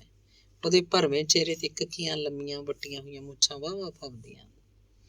ਇੱਧਰ ਕੁਝ ਚਿਰ ਤੋਂ ਰਾਮ ਰਤਨ ਦੇ ਦਿਲ 'ਚ ਪਤਾ ਨਹੀਂ ਕੀ ਸਮਾਈ ਕਿ ਉਹਨੇ ਫਤਿਹ ਚੰਦ ਨੂੰ ਇੱਕ ਨਵੀਂ ਭਰਤੀ ਭਰਨੀ ਸ਼ੁਰੂ ਕਰਤੀ। ਵਿਆਹ ਔਕੜਾਂ ਦੱਸ ਕੇ ਇੱਕ ਕੰਮੋਂ ਕੰਨੀ ਕਤਰਾਣੀ ਚਾਹੀ, ਪਰ ਚਲਾਕ ਰਾਮ ਰਤਨ ਨੂੰ ਸਮਝਣ 'ਚ ਦੇਰ ਨਾ ਲੱਗੀ ਕਿ ਫਤਿਹ ਚੰਦ ਦੀਆਂ ਬਹਾਨੇਬਾਜ਼ੀਆਂ ਉੱਤੋਂ ਹੀ ਸੀ। ਦਿਲੋਂ ਵਿਆਹ ਕਰਵਾਉਣ ਦਾ ਉਨਾ ਹੀ ਚਾਹਵਾਨ ਹੈ ਜਿੰਨਾ ਕੋਈ ਨੌਜਵਾਨ ਹੋ ਸਕਦਾ ਹੈ। ਪਤੀਲੇ 'ਚ ਜਦੋਂ ਉਬਾਲ ਆਉਂਦਾ ਹੈ ਤਾਂ ਆਪਣੇ ਢੱਕਣ ਨੂੰ ਵੀ ਉਛਾਲ ਨੂੰ ਫਰਕ ਨਹੀਂ ਕਰਦਾ। ਫਤਿਹ ਚੰਦ ਦੇ ਬੁੱਢੇ ਹਿਰਦੇ 'ਚ ਉਹਦੀ ਜਵਾਨ ਹਿਰਸ ਨੇ ਕੁਝ ਇਸ ਤਰ੍ਹਾਂ ਦੇ ਉਬਾਲ ਲਿਆਉਣੇ ਸ਼ੁਰੂ ਕੀਤੇ। ਜਦ ਰਾਮ ਰਤਨ ਨੇ ਉਹਨੂੰ ਇੱਕ ਦਿਨ ਦੱਸਿਆ, ਕੁੜੀ ਹੈ ਤਾਂ ਗਰੀਬਾਂ ਦੀ ਪਰ ਸਹੁੰ ਦੇਵੀ ਦੀ ਭਰਾ, ਹੈਗੀ ਬਸ ਨਿਰਾ ਚੰਨ ਦਾ ਟੁਕੜਾ। ਅੱਖੀਂ ਵੇਖੇ ਤੇ ਕੰਨੀ ਸੁਣੇ ਦਾ ਫਰਕ ਹੁੰਦਾ, ਝਾਲ ਨਹੀਂ ਝੱਲੀ ਜਾਂਦੀ। ਗਰੀਬੀ ਨੇ ਮਾਰਿਆ ਵਿਚਾਰਿਆਂ ਨੂੰ, ਨਹੀਂ ਤੇ ਹੈ ਸੀ ਕਿਸੇ ਰਾਜੇ ਦੀ ਰਾਣੀ ਬਣਨ ਜੋਗੀ। ਤੇ ਫਿਰ ਉਹਨੇ ਵੇਰਵੇ ਨਾਲ ਦੱਸਿਆ ਕੁੜੀ ਦੇ ਪਿਓ ਨਾਲ ਉਹਦੀ ਕਦੋਂ ਤੋਂ ਜਾਣ ਪਛਾਣ ਹੈ। ਅਖੀਰ ਇੱਕ ਦਿਨ ਉਹਨੇ ਫਤਿਹ ਚੰਦ ਨੂੰ ਪੁੱਛਿਆ, ਦੱਸ ਫਿਰ ਕੀ ਸਲਾਹ ਤੇਰੀ? ਫਤਿਹ ਚੰਦ ਨੇ ਮੂੰਹ 'ਚ ਪਾਣੀ ਭਰ ਆਇਆ, ਬੋਲਿਆ, ਤੂੰ ਤੇ ਰਤਨ ਇਉਂ ਕਰਨਾ ਜਿਕਣ ਲਿਆ ਕੇ ਰੱਖੀ ਹੋਈ ਉਹ ਮੇਰੇ ਜੋਗੀ। ਮੈਂ ਕਹਿੰਦਾ ਤੂੰ ਇੱਕ ਵਾਰੀ ਮੂੰਹ ਹਾਂ ਕਹਿ, ਫਿਰ ਵੇਖੀ ਮੇਰੀ ਕਰਾਮਾਤ। ਉਹ ਜਾਣ ਦੇ ਗੱਪੀਆ, ਜਿਕਣ ਅਲਾਦੀਨ ਦਾ ਚਿਰਾਗ ਤੇਰੇ ਹੀ ਹੱਥ 'ਚ। ਖੈਰ ਇਹ ਤੇ ਆਪੇ ਪਤਾ ਲੱਗੂ, ਪਹਿਲਾਂ ਤੂੰ ਇਰਾਦਾ ਬਣਾ ਆਪਣਾ। ਗੱਲ ਅਸਲ 'ਚ ਇਹ ਵੇ ਰਤਨ, ਸਿਆਣੇ ਆਂਦੇ ਹੁੰਦੇ ਨੇ, ਮਨ ਭਾਉਂਦਾ ਖਾਈਏ ਜਗ ਭਾਉਂਦਾ ਹੰਡਾਈਏ। ਤੂੰ ਹੀ ਸੋਚ, ਹੁਣ ਮੇਰੀ ਕੋਈ ਉਮਰ ਵਿਆਹ ਕਰਾਉਣ ਵਾਲੀ? ਛੇਕੜ ਤਾਂ ਲੋਕਾਂ ਇਹੋ ਕਹਿਣਾ ਨਾ ਵੀ ਸਾਰੀ ਉਮਰ ਕੁਆਰੀ ਰਹੀ ਤੇ ਮੜੀਆਂ ਜਾਂਦੀ ਉਧਲ ਗਈ। ਓਏ ਛੱਡ ਗਈ ਸ਼ੁਦਾਪੁਣੇ ਦੀਆਂ ਗੱਲਾਂ। ਮਰਦ ਤੇ ਘੋੜਾ ਵੀ ਕਦੇ ਬੁੱਢੇ ਹੁੰਦੇ ਨੇ, ਤੇਰੀ ਅਜੇ ਉਮਰ ਹੀ ਕੀ ਹੈ? ਮੈਂ ਤੈਨੂੰ ਉਹ ਆਦਮੀ ਦੱਸ ਸਕਣਾ ਵਾਂ ਜਿਨ੍ਹਾਂ ਤੇਥੋਂ ਵੀ ਵੱਡੀ ਉਮਰੇ ਵਿਆਹ ਕਰਾਏ ਤੇ ਅੱਜ ਬਾਲ ਬੱਚਿਆਂ ਵਾਲੇ ਬਣੇ ਬੈਠੇ ਨੇ। ਕੀ ਬੜੀ ਗੱਲ ਜੇ ਪਰਮਾਤਮਾ ਤੈਨੂੰ ਪੁੱਤਰ ਦਾ ਮੂੰਹ ਵਿਖਾ ਦੇਵੇ। ਸ਼ਾਸਤਰਕਾਰਾਂ ਨੇ ਕਿਹਾ, ਪੁੱਤਰ ਬਗੈਰ ਆਦਮੀ ਦੀਆਂ 7 ਕੁਲਾਂ ਨਰਕ ਨੂੰ ਜਾਂਦੀਆਂ ਨੇ। ਗੱਲਾਂ ਤੇਰੀਆਂ ਸੱਚੀਆਂ ਨੇ ਰਤਨ, ਪਰ ਇਹ ਤੇ ਸੋਚ ਲੋਕ ਕੀ ਕਹਿਣਗੇ। ਲੋਕ ਜਾਣ ਜਹੰਨਮ 'ਚ, ਅਸੀਂ ਕੋਈ ਕਿਸੇ ਭੜੂਏ ਦਾ ਦਿੱਤਾ ਖਾਂਦੇ ਹਾਂ। ਨਾਲੇ ਕੰਮ ਤੇਰਾ ਐਸੇ ਥਾਂ ਕਰਾਵਾਂਗਾ ਜਿੱਥੇ ਹਿੰਗ ਲੱਗੇ ਨਾ ਫਟਕੜੀ ਤੇ ਰੰਗ ਚੋਖਾ ਚੜ ਜਾਏ। ਚੁੱਪ ਚਪੀਤੇ ਜਾ ਕੇ ਫੇਰੇ ਲੈ ਲਈ, ਨਾ ਕੁੱਤਾ ਵੇਖੇ ਨਾ ਭੌਂਕੇ। ਤਾਂ ਜਾਪਦਾ ਕਿਤੇ ਪਹਿਲਾਂ ਹੀ ਠਾਰ ਬਣਾਈ ਹੋਈ ਤੂੰ। ਤੇ ਹੋਰ ਐਵੇਂ ਕਹਿਣਾ ਵਾ ਤੈਨੂੰ, ਪਰ ਹੈ ਕੌਣ? ਕੋਈ ਜਾਤ ਕੁਜਾਤ ਤੇ ਨਹੀਂ? ਨਾ ਬੜੀ ਉੱਚੀ ਜਾਤ ਤੇ ਹੈ ਵੀ ਪੰਜਾਬੀ ਨੇ। ਕੋਈ ਦੇਣਾ ਵੀ ਪਏਗਾ, ਦੇਣ ਤੋਂ ਬਗੈਰ ਤਾਂ ਤੂੰ ਜਾਣਦਾ ਇਹੋ ਜਿਹੇ ਕੰਮ ਸਿਰੇ ਨਹੀਂ ਚੜ ਸਕਦੇ। ਪਰ ਮੇਰਾ ਖਿਆਲ ਹੈ ਬਹੁਤਾ ਨਹੀਂ ਦੇਣਾ ਪੈਣਾ, ਫਿਰ ਵੀ ਮਸੇ 500-600। ਤੇ ਖੈਰ ਇੰਨਾ ਤੇ ਕੋਈ ਜ਼ਿਆਦਾ ਨਹੀਂ।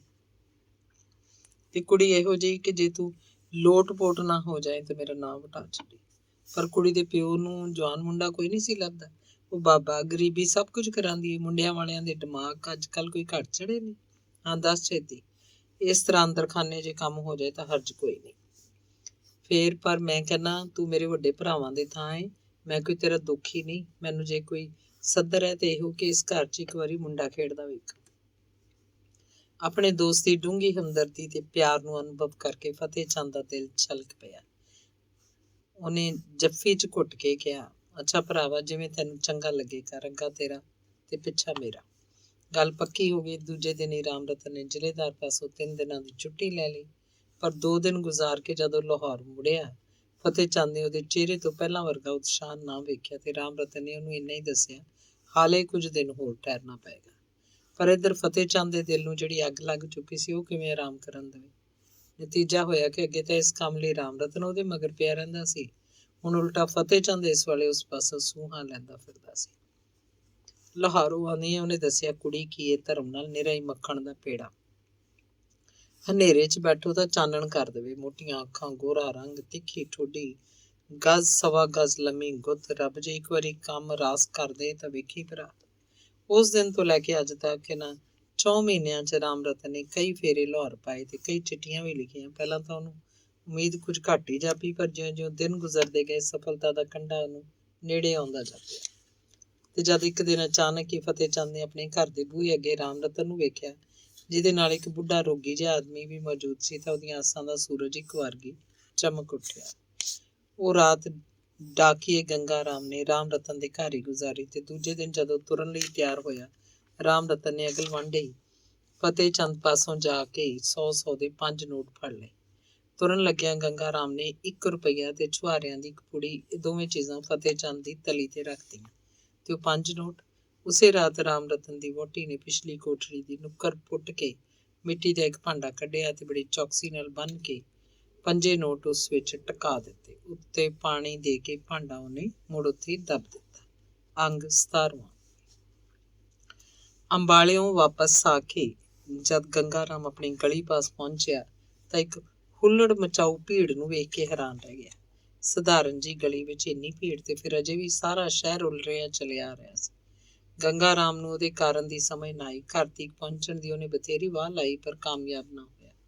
ਅਖੀਰ ਉਹ ਇਕਲ ਮੰਜੇ ਜੇ ਖੜੋਤੀ ਹੋਈ ਇੱਕ ਢਾਣੀ ਵੱਲ ਵਧਿਆ। ਪਹਿਲਾਂ ਤਾਂ 5-6 ਆਦਮੀ ਸੀ ਪਰ 2-4 ਮਿੰਟਾਂ ਵਿੱਚ ਹੀ ਉਹਨਾਂ ਦੀ ਬਹਿਸ ਸੁਣਨ ਵਾਲੇ ਇੰਨੇ ਲੋਕ ਇਕੱਠੇ ਹੋ ਗਏ ਕਿ ਇੱਕ ਅੱਛਾ ਖਾਸਾ ਮਜਮਾ ਬਣ ਗਿਆ। ਇੱਕ ਜਣਾ ਜਿਹਦੇ ਹੋਠਾਂ ਚੋਂ ਪਾਨ ਦੀ ਪੀਕ ਵਗ ਰਹੀ ਸੀ ਕਹਿ ਰਿਹਾ ਸੀ, ਉਹ ਬਾਬਾ ਜਾਣਦੇ ਹੋ ਇਹਨਾਂ ਗੱਲਾਂ ਨੂੰ, ਢਕੀ ਰਿੱਝੇ ਕੋਈ ਨਾ ਬੁੱਝੇ। ਉਸ ਭਲੇ ਲੋਕ ਨੂੰ ਕੋਈ ਪੁੱਛੇ ਵੀ ਉਹ ਲੈਣ ਕੀ ਆਇਆ ਸੀ ਇਸ ਮਕਾਨ ਤੇ, ਲੱਗਦੀ ਸੀ ਕਿਤੇ ਉਹਦੀ ਚਾਚੇ ਦੀ ਧੀ। ਦੂਜਾ ਇੱਕ ਹੋਰ ਜਿਹਨੇ ਧੋਤੀ ਦੀ ਢਿੱਲੀ ਬਰੀਕ ਕੰਨੀ ਸੱਜੇ ਹੱਥ ਦੀ ਚੁਟਕੀ 'ਚ ਫੜੀ ਸੀ, ਪਹਿਲੇ ਦੀ ਗੱਲ ਸੁਣ ਕੇ ਗੁੱਸੇ ਨਾਲ ਕਹਿਣ ਲੱਗਾ, ਹੋਸ਼ ਦੀ ਦੁਆ ਕਰ ਮੀਆਂ ਤੂੰ ਜਾ ਕੇ, ਨਾ ਪਤਾ ਨਾ ਥੋ ਤੇ ਐਵੇਂ ਡਿਆ ਹੋਇਆ ਐਵੇਂ ਹਵਾ ਨੂੰ ਸੋਟੇ ਮਾਰਨ। ਪਤਾ ਵੀ ਹੈਗਾ ਏ ਕੌਣ ਏ ਉਹ? ਸਾਰੇ ਪੰਜਾਬ ਦਾ ਵੱਡਾ ਲੀਡਰ ਹੀ ਇਸ ਵੇਲੇ 4 ਵਾਰੀ ਖੌਰੇ 5 ਵਾਰੀ ਤੇ ਜੇਲ੍ਹ ਕੱਟ ਚੁੱਕਾ। ਮੁਖਬਰੀ ਤੇ ਕੀਤੀ ਏ ਉਸ ਬੁੱਢੜੇ ਹਰਾਮੀ ਨੇ ਤੇ ਤੂੰ ਮਾਰੀ ਜਾਨਾ ਹੈ ਹੋਰ ਦੀਆਂ ਹੋਰ। ਪਹਿਲਾਂ ਉਹ ਪਾਨਖੋਰ ਇਹਦੇ ਜਵਾਬ 'ਚ ਕੁਝ ਬੋਲਣ ਹੀ ਲੱਗਾ ਸੀ ਕਿ ਹੋਰ ਕਈਆਂ ਨੇ ਉਹਨੂੰ ਹੱਬਾ ਤੱਬਾ ਕਹਿਣ ਤੋਂ ਫੜੋ ਦੀਆਂ ਤਾਰੀਫਾਂ ਕਰਨੀਆਂ ਸ਼ੁਰੂ ਕਰਤੀਆਂ। ਬਾਕੀ ਸਾਰੇ ਭਾਂਤੋ ਭਾਂਤੀ ਬੋਲ ਰਹੇ ਸੀ। ਇਹ ਸਭ ਸਰਕਾਰ ਦੀਆਂ ਕਾਰਸਤਾਨੀਆਂ ਨੇ। ਸਰਕਾਰ ਦੀਆਂ ਕੀ, ਲੋਕਾਂ ਦੀ ਆਪਣੀ ਅਕਲ ਤੇ ਪੜਦਾ ਪਿਆ ਹੈ। ਗੱਲ ਲੱਖ ਰੁਪਏ ਦੀ ਵੀ ਨਾ ਖਾ ਰਹਿਣ ਦੇਣ ਲੋਕੀ ਇਹੋ ਜਿਹੇ ਬੇਈਮਾਨ ਆਦਮੀਆਂ ਨੂੰ ਮੱਲੇ ਚਾਪੇ ਨਾਨੀ ਯਾਦ ਆ ਜਾਏ। ਬਾਈਕਾਟ ਕੀਤਿਆਂ ਕਿਹੜੀ ਟੰਗ ਟੁੱਟ ਜਾਂਦੀ ਹੈ। ਲਾਗੇ ਖਲੋਤਾ ਗੰਗਾ ਰਾਮ ਇਹ ਸਾਰੀਆਂ ਭੂਤ ਕੀਤੀਆਂ ਸੁਣਦਾ ਆ ਰਿਹਾ ਸੀ ਪਰ ਪੱਲੇ ਉਹਦੇ ਅਜੇ ਵੀ ਕੁਛ ਨਹੀਂ ਪਿਆ। ਕਿਉਂ ਭਰਾ ਜੀ, ਇਹ ਕੀ ਮਾਮਲਾ ਹੈ? उत्तर से बोले, अजी वो है ना बाबू उदय शंकर, उसको पुलिस गिरफ्तार करने आई है। बाबू उदय शंकर को? गंगाराम हैरानी से देखने लगा। लेकिन यहाँ से? जी वो कई दिन से भागा हुआ था ना ब्रंट की वजह से। कहते हैं इस गली के किसी पोस्टमैन ने मुखबरी करके उसे पकड़ा दिया और कोई कहता है कि पोस्टमैन की लड़की ने। इच्चर ਨੂੰ ਇੱਕ ਹੋਰ ਅਧੇੜ ਉਮਰ ਦਾ ਆਦਮੀ ਲੰਗੜਾਉਂਦਾ ਹੋਇਆ ਕੋਲੋਂ ਲੰਘਦਾ ਖਲੋ ਕੇ ਕਹਿਣ ਲੱਗਾ, ਗੰਗਾ ਰਾਮ ਇਹ ਸ਼ਾਇਦ ਉਸ ਡਾਕੀਏ ਦਾ ਨਾਂ ਉਹਦੇ ਮਕਾਨ ਚੋਂ ਫੜਿਆ ਪੁਲਿਸ ਨੇ। ਇੱਕ ਹੋਰ ਆ ਖੜੋਤਾ, ਇਸ ਗੰਦਗੀ ਖਾਣ ਨਾਲੋਂ ਤਾਂ ਬੇਈਮਾਨ ਡੁੱਬ ਕੇ ਮਰ ਜਾਂਦਾ। ਇੱਕ ਹੋਰ ਮੈਲੀ ਜੀ ਤਹਿਮਤ ਦੇ ਪਾਟੇ ਵਿੱਚ ਝੰਗੇ ਵਾਲਾ ਜਾਂਦਾ ਗਾਲਾਂ ਕੱਢਦਾ ਬੋਲਿਆ, ਉਹ ਨੀਵੇਂ ਖੜਾ ਕਰਕੇ ਬੰਦਾ ਜੁੱਤੀ ਲਵੇ ਫੜ ਤੇ ਇੱਕ ਤੇ ਗਿਣਦਾ 99 ਤੇ ਜਾ ਕੇ ਭੁੱਲ ਜਾਏ ਤੇ ਫਿਰ ਮੁੱਢੋਂ ਸ਼ੁਰੂ ਕਰ ਦੇ। ਇਹੋ ਜਿਹੇ ਬੇਗੈਰਤਾਂ ਨੂੰ ਛਿੱਤਰੀ ਦਾਲ ਪਿਆਈ ਜਾਏ। ਆਪਣੀ ਬਾਬਤ ਲੋਕਾਂ ਨੂੰ ਇਹ ਟੀਕਾ ਟਿੱਪਣੀ ਸੁਣਦਿਆਂ ਹੀ ਸਖਤ ਘਬਰਾਹਟ ਦੀ ਹਾਲਤ 'ਚ ਗੰਗਾ ਰਾਮ ਭੀੜ ਨੂੰ ਧੂਸਦਾ ਹੋਇਆ ਘਰ ਵੱਲ ਉੱਠ ਭੱਜਾ। ਪਰ ਜਿੰਨੇ ਕਦਮ ਉਹ ਅਗਾਂਹ ਪੁੱਟਦਾ, ਭੀੜ ਦੇ ਧੱਕਿਆਂ ਨਾਲੋਂ ਤਾਂ ਦੂਣੇ ਕਦਮ ਪਿਛਾਂਹ ਜਾ ਪੈਂਦਾ। ਫਿਰ ਵੀ ਕਿਸੇ ਤਰ੍ਹਾਂ ਪਰਾਂ ਕਰਕੇ ਉਹਦੇ ਘਰ ਦੇ ਨੇੜੇ ਹੀ ਜਾ ਪਹੁੰਚਿਆ ਤੇ ਦੂਰੋਂ ਹੀ ਬੂਹੇ ਅੱਗੇ ਲਾਲ ਪੱਗਾਂ ਵੇਖ ਕੇ ਉਹਦੀ ਘਬਰਾਹਟ ਬੇਹੋਸ਼ੀ 'ਚ ਬਦਲਣ ਲੱਗੀ। ਗੰਗਾ ਰਾਮ ਦੀਆਂ ਅੱਖਾਂ ਅੱਗੇ ਹਨੇਰੇ ਦੇ ਗੋਲ ਚੱਕਰ ਫਿਰਨ ਲੱਗੇ ਤੇ ਜਿਉਂ ਹੀ ਗੰਗਾ ਰਾਮ ਡਾਕੀਏ ਮੁਰਦਾਬਾਦ ਦੇ ਨਾਅਰੇ ਉਹਦੇ ਕੰਨੀ ਪਏ, ਚੱਕਰ ਫੈਲਦੇ ਗੂੜੇ ਹੋ ਗਏ। ਇਸੇ ਵੇਲੇ ਉਹਦੇ ਸੱਜੇ ਪਾਸੇ ਇੱਕ ਆਵਾਜ਼ ਆਈ, ਉਹ ਵੇਖੋ ਕੌਮੀ ਗੱਦਾਰ, ਦੇਸ਼ ਧਰੋਹੀ। ਮੁਖਬਰ ਤੇ ਵੇਖਦਿਆਂ ਇਹਨਾਂ ਆਵਾਜ਼ਾਂ ਦੀ ਇੰਨੀ ਬਹੁਤਾਤ ਹੋ ਗਈ, ਕੁਝ ਚਿਰ ਲਈ ਮੁਰਦਾਬਾਦ ਜ਼ਿੰਦਾਬਾਦ ਦੇ ਨਾਅਰੇ ਇਹਨਾਂ 'ਚ ਹੀ ਗੁੰਮ ਹੋ ਗਏ। ਦਰਿਆ ਦੀ ਘੁੰਮਣ ਘੇਰੀ ਵਾਂਗ ਆਪਣੇ ਦੁਆਲੇ ਇਹਨਾਂ ਆਵਾਜ਼ਾਂ ਦੀ ਗੂੰਜ ਵੱਧਦੀ ਸੁਣ ਕੇ ਭੀੜ ਦਾ ਸਾਰਾ ਰੁੱਖ ਆਪਣੇ ਵੱਲ ਪਲਟਦਾ ਵੇਖ ਕੇ ਗੰਗਾ ਰਾਮ ਦਾ ਸਾਹ ਸੱਤ ਜਵਾਬ ਦੇ ਗਿਆ। ਪਰ ਭੀੜ ਦੇ ਸ਼ਿਕੰਜੇ 'ਚ ਫਸਿਆ ਹੋਇਆ ਹੋਣ ਕਰਕੇ ਉਹ ਡਿੱਗਣ ਫਿਰ ਵੀ ਬਚਿਆ ਰਿਹਾ। ਆਵਾਜ਼ਾਂ ਹੋਰ ਤੇਜ਼ ਹੋਈਆਂ, ਹੱਥ ਤੇਰੀ ਬੇੜੀ ਗਰਕ ਜਾਏ ਬੇਈਮਾਨਾ, ਲੈਣ ਗਿਆ ਹੋਏਗਾ ਇਨਾਮ ਦੀ ਰਕਮ। ਕਿਉਂ ਏ ਚੋਰ ਦੇ ਪੁੱਤਰਾ, ਇਹੋ ਕੰਮ ਰਹਿ ਗਿਆ ਤੇਰੇ ਲਈ? ਬਾਕੀ ਇਸ ਨਾਲੋਂ ਧੀ ਨੂੰ ਪੇਸ਼ੇ ਬਿਠਾਲ ਦਿੰਦੇ ਹੋ। ਮਾਂ ਨੇ ਪੇਸ਼ੇ 'ਚ ਉਮਰ ਗੁਜ਼ਾਰੀ ਸੀ ਤੇ ਧੀ ਨੇ ਕਦੋਂ ਘੱਟ ਨਿਕਲਣਾ। ਫੜ ਕੇ ਛਿਤਰਾਓ ਖਾ, ਜਰਾ ਇਸ ਕੁੱਤੇ ਦੇ ਬੀ ਨੂੰ ਦੱਸ ਖਾ ਓਏ ਤੇਰੀ। ਤੇ ਗਾਲ ਦੇ ਨਾਲ ਹੀ ਗੰਗਾ ਰਾਮ ਦੀ ਗੱਲ ਤੇ ਇੱਕ ਭਾਰੀ ਥੱਪੜ ਆ ਵੱਜਾ। ਪਹਿਲ ਹੋਣ ਦੀ ਢਿੱਲ ਸੀ, ਜ਼ਬਾਨਾਂ ਦੇ ਨਾਲ ਹੱਥ ਵੀ ਦਬ ਚੱਲਣੇ ਸ਼ੁਰੂ ਹੋ ਗਏ। ਬਚਾਓ ਇਹ ਹੋਇਆ ਕਿ ਪੁਲਿਸ ਦੇ ਕੁਝ ਸਿਪਾਹੀਆਂ ਨੇ ਝਟਪਟ ਭੀੜ ਪਾਸੋਂ ਛੁਡਾ ਕੇ ਗੰਗਾ ਰਾਮ ਨੂੰ ਬੇਹੋਸ਼ੀ ਦੀ ਹਾਲਤ ਵਿੱਚ ਉਹਦੇ ਮਕਾਨ ਤੇ ਪਹੁੰਚਾ ਦਿੱਤਾ। ਅੰਗ 18। ਸਾਬਣ ਦਾ ਸੁਭਾਅ ਹੈ ਕੱਪੜੇ ਦੀ ਮੈਲ ਕੱਟਣੀ, ਪਰ ਜੇ ਸਾਬਣ ਆਪ ਹੀ ਮੈਲਾ ਹੋ ਜਾਏ ਤਾਂ ਕੱਪੜੇ ਦੀ ਮੈਲ ਕੌਣ ਕੱਟੇ? ਪ੍ਰਤਿਮਾ ਤੇ ਬਿਮਲਾ ਦਾ ਸਾਥ ਕੁਛ ਇਸੇ ਤਰ੍ਹਾਂ ਦਾ ਹੈ, ਸਾਬਣ ਤੇ ਕੱਪੜੇ ਵਾਲਾ। ਜਦੋਂ ਵੀ ਪ੍ਰਤਿਮਾ ਦੇ ਦਿਲ ਨੂੰ ਕੋਈ ਕਿਸੇ ਤਰ੍ਹਾਂ ਦੀ ਚੋਭ ਲੱਗਦੀ, ਆਪਣੇ ਦੁੱਖਾਂ ਦਰਦਾਂ ਦੀ ਗੰਢੜੀ ਬਿਮਲਾ ਪਾਸ ਖੋਲ ਦਿੰਦੀ। ਬਿਮਲਾ ਦੀ ਹਮਦਰਦੀ, ਸਨੇਹ ਤੇ ਹਸਾਉਣੀ ਛੇੜਛਾੜ ਪ੍ਰਾਪਤ ਕਰਕੇ ਉਹਨੂੰ ਆਪਣਾ ਸਾਰਾ ਦੁੱਖ ਭੁੱਲ ਜਾਂਦਾ ਸੀ। ਪਰ ਜਦੋਂ ਉਹਨੇ ਵੇਖਿਆ ਉਸ ਘਟਨਾ ਉਦੈ ਸ਼ੰਕਰ ਦੀ ਗ੍ਰਿਫਤਾਰੀ ਤੋਂ ਬਾਅਦ ਬਿਮਲਾ ਨੇ ਵੀ ਉਸ ਵੱਲੋਂ ਮੂੰਹ ਮੋੜ ਲਿਆ ਤਾਂ ਉਹਦੇ ਦਿਲ ਦੇ ਰਿਸ਼ਤੇ ਛਾਲਿਆਂ ਤੇ ਇੱਕ ਹੋਰ ਖਰਸ਼ ਵੱਜੀ। ਪ੍ਰਤਿਮਾ ਦਾ ਦਿਲ ਇਸ ਪੀੜ ਨਾਲ ਕੁਰਲਾ ਉੱਠਿਆ। ਉਹਨੂੰ ਪੱਕਾ ਯਕੀਨ ਸੀ ਕਿ ਹੋਰ ਭਾਵੇਂ ਸਾਰੀ ਦੁਨੀਆ ਤੋਂ ਬਦਜ਼ਨ ਹੋ ਜਾਏ, ਬਿਮਲਾ ਨੇ ਉਸ ਬਾਬਤ ਕਦੀ ਗਲਤਫਹਿਮੀ ਨਹੀਂ ਹੋ ਸਕਦੀ। ਉਹਦੇ ਜੀਵਨ ਦਾ ਕੋਈ ਭੇਦ ਐਸਾ ਨਹੀਂ ਜਿਹੜਾ ਬਿਮਲਾ ਪਾਸੋਂ ਲੁਕਿਆ ਹੋਵੇ। ਛੁੱਟ ਉਸ ਰਾਤ ਵਾਲੀ ਉਦੈ ਸ਼ੰਕਰ ਦੀ ਮੁਲਾਕਾਤ ਤੋਂ ਜਿਸ ਤੋਂ ਬਾਅਦ ਦੂਜੇ ਦਿਨ ਉਹ ਇਸੇ ਮਕਾਨ ਤੋਂ ਗ੍ਰਿਫਤਾਰ ਕੀਤਾ ਗਿਆ ਸੀ ਤੇ ਭੇਦ ਵੀ ਸ਼ਾਇਦ ਪ੍ਰਤਿਮਾ ਨੇ ਜਾਣ ਕੇ ਨਹੀਂ ਸੀ ਲੁਕਾਇਆ। ਬਿਮਲਾ ਨੇ ਲੋਕਾਂ ਦੀਆਂ ਇਹਨਾਂ ਆਵਾਜ਼ਾਂ ਦਾ ਪਹਿਲਾਂ ਇਤਬਾਰ ਨਾ ਕੀਤਾ, ਪਰ ਜਦ ਉਹਦੇ ਪਿਓ ਨੇ ਪੁਸ਼ਟੀ ਕਰਤੀ ਕਿ ਖੁਦ ਥਾਣੇ ਦੇ ਇੱਕ ਸਿਪਾਹੀ ਨੇ ਉਹਨੂੰ ਦੱਸਿਆ ਕਿ ਮੁਖਬਰੀ ਪ੍ਰਤਿਮਾ ਨੇ ਕੀਤੀ ਹੈ, ਤਾਂ ਇਤਬਾਰ ਨਾ ਕਰਨ ਦਾ ਉਸ ਲਈ ਕੋਈ ਕਾਰਨ ਨਹੀਂ ਸੀ। ਫਿਰ ਜਦ ਉਹਨੂੰ ਇਹ ਵੀ ਪਤਾ ਲੱਗ ਗਿਆ ਕਿ ਉਦੈ ਸ਼ੰਕਰ ਉਸ ਰਾਤ ਰਿਹਾ ਵੀ ਪ੍ਰਤਿਮਾ ਦੇ ਮਕਾਨ ਤੇ ਸੀ, ਉਹਦਾ ਯਕੀਨ ਹੋਰ ਵੀ ਪੱਕਾ ਹੋ ਗਿਆ। ਇਸ ਪੱਕਾਈ 'ਚ ਜੇ ਅਜੇ ਵੀ ਕੁਝ ਕਸਰ ਸੀ ਤਾਂ ਇਹਨੂੰ ਪੂਰੀਆਂ ਕਰ ਦਿੱਤਾ ਪਿਛਲੇ 4 ਮਹੀਨੇ ਪਹਿਲਾਂ ਦੀ ਘਟਨਾ ਨੇ। ਜਦ ਪ੍ਰਤਿਮਾ ਨੇ ਪਹਿਲਾਂ ਤਾਂ ਉਹਨੂੰ ਝੂਠ-ਮੂਠ ਕਹਿਤਾ ਸੀ ਕਿ ਉਹਨੇ ਸਟੇਸ਼ਨ ਤੇ ਜਾ ਕੇ ਉਦੈ ਸ਼ੰਕਰ ਦੇ ਗਲ 'ਚ ਹਾਰ ਪਾਏ, ਪਰ ਉਹ ਤੋਂ ਮਗਰੋਂ ਪ੍ਰਤਿਮਾ ਨੇ ਸਾਰੀ ਬੀਤੀ ਜਿਉਂ ਦੀ ਤਿਉਂ ਉਹਨੂੰ ਸੁਣਾਤੀ ਕਿ ਉਸ ਵੇਲੇ ਜਿਸ ਰੰਗ 'ਚ ਪ੍ਰਤਿਮਾ ਨੇ ਉਦੈ ਸ਼ੰਕਰ ਦੇ ਜ਼ਾਲਮਾਨਾ ਰਵੱਈਏ ਦਾ ਬਿਮਲਾ ਪਾਸ ਜ਼ਿਕਰ ਕੀਤਾ ਸੀ, ਉਸ ਤੋਂ ਬਿਮਲਾ ਨੇ ਇਉਂ ਜਾਪਿਆ ਜਿਵੇਂ ਪ੍ਰਤਿਮਾ ਦਾ ਦਿਲ ਉਦੈ ਸ਼ੰਕਰ ਵੱਲੋਂ ਸਖਤ ਘ੍ਰਿਣਤ ਹੋ ਗਿਆ ਹੋਵੇ। ਇਸ ਤੋਂ ਵੀ ਮਾਮਲਾ ਸਾਫ਼ ਹੋ ਜਾਂਦਾ ਜੇ ਪ੍ਰਤਿਮਾ ਉਸ ਚਿੱਠੀ ਦਾ ਜ਼ਿਕਰ ਬਿਮਲਾ ਪਾਸ ਕਰ ਦਿੰਦੀ ਜਿਹੜੇ ਦੂਜੇ ਦਿਨ ਉਦੈ ਸ਼ੰਕਰ ਵੱਲੋਂ ਉਹਨੂੰ ਮਿਲੀ ਸੀ। ਉਹ ਤੋਂ ਮਗਰੋਂ ਜਦ ਕੋਈ ਵੀ ਬਿਮਲਾ ਨੇ ਉਸ ਅੱਗੇ ਉਦੈ ਸ਼ੰਕਰ ਦਾ ਜ਼ਿਕਰ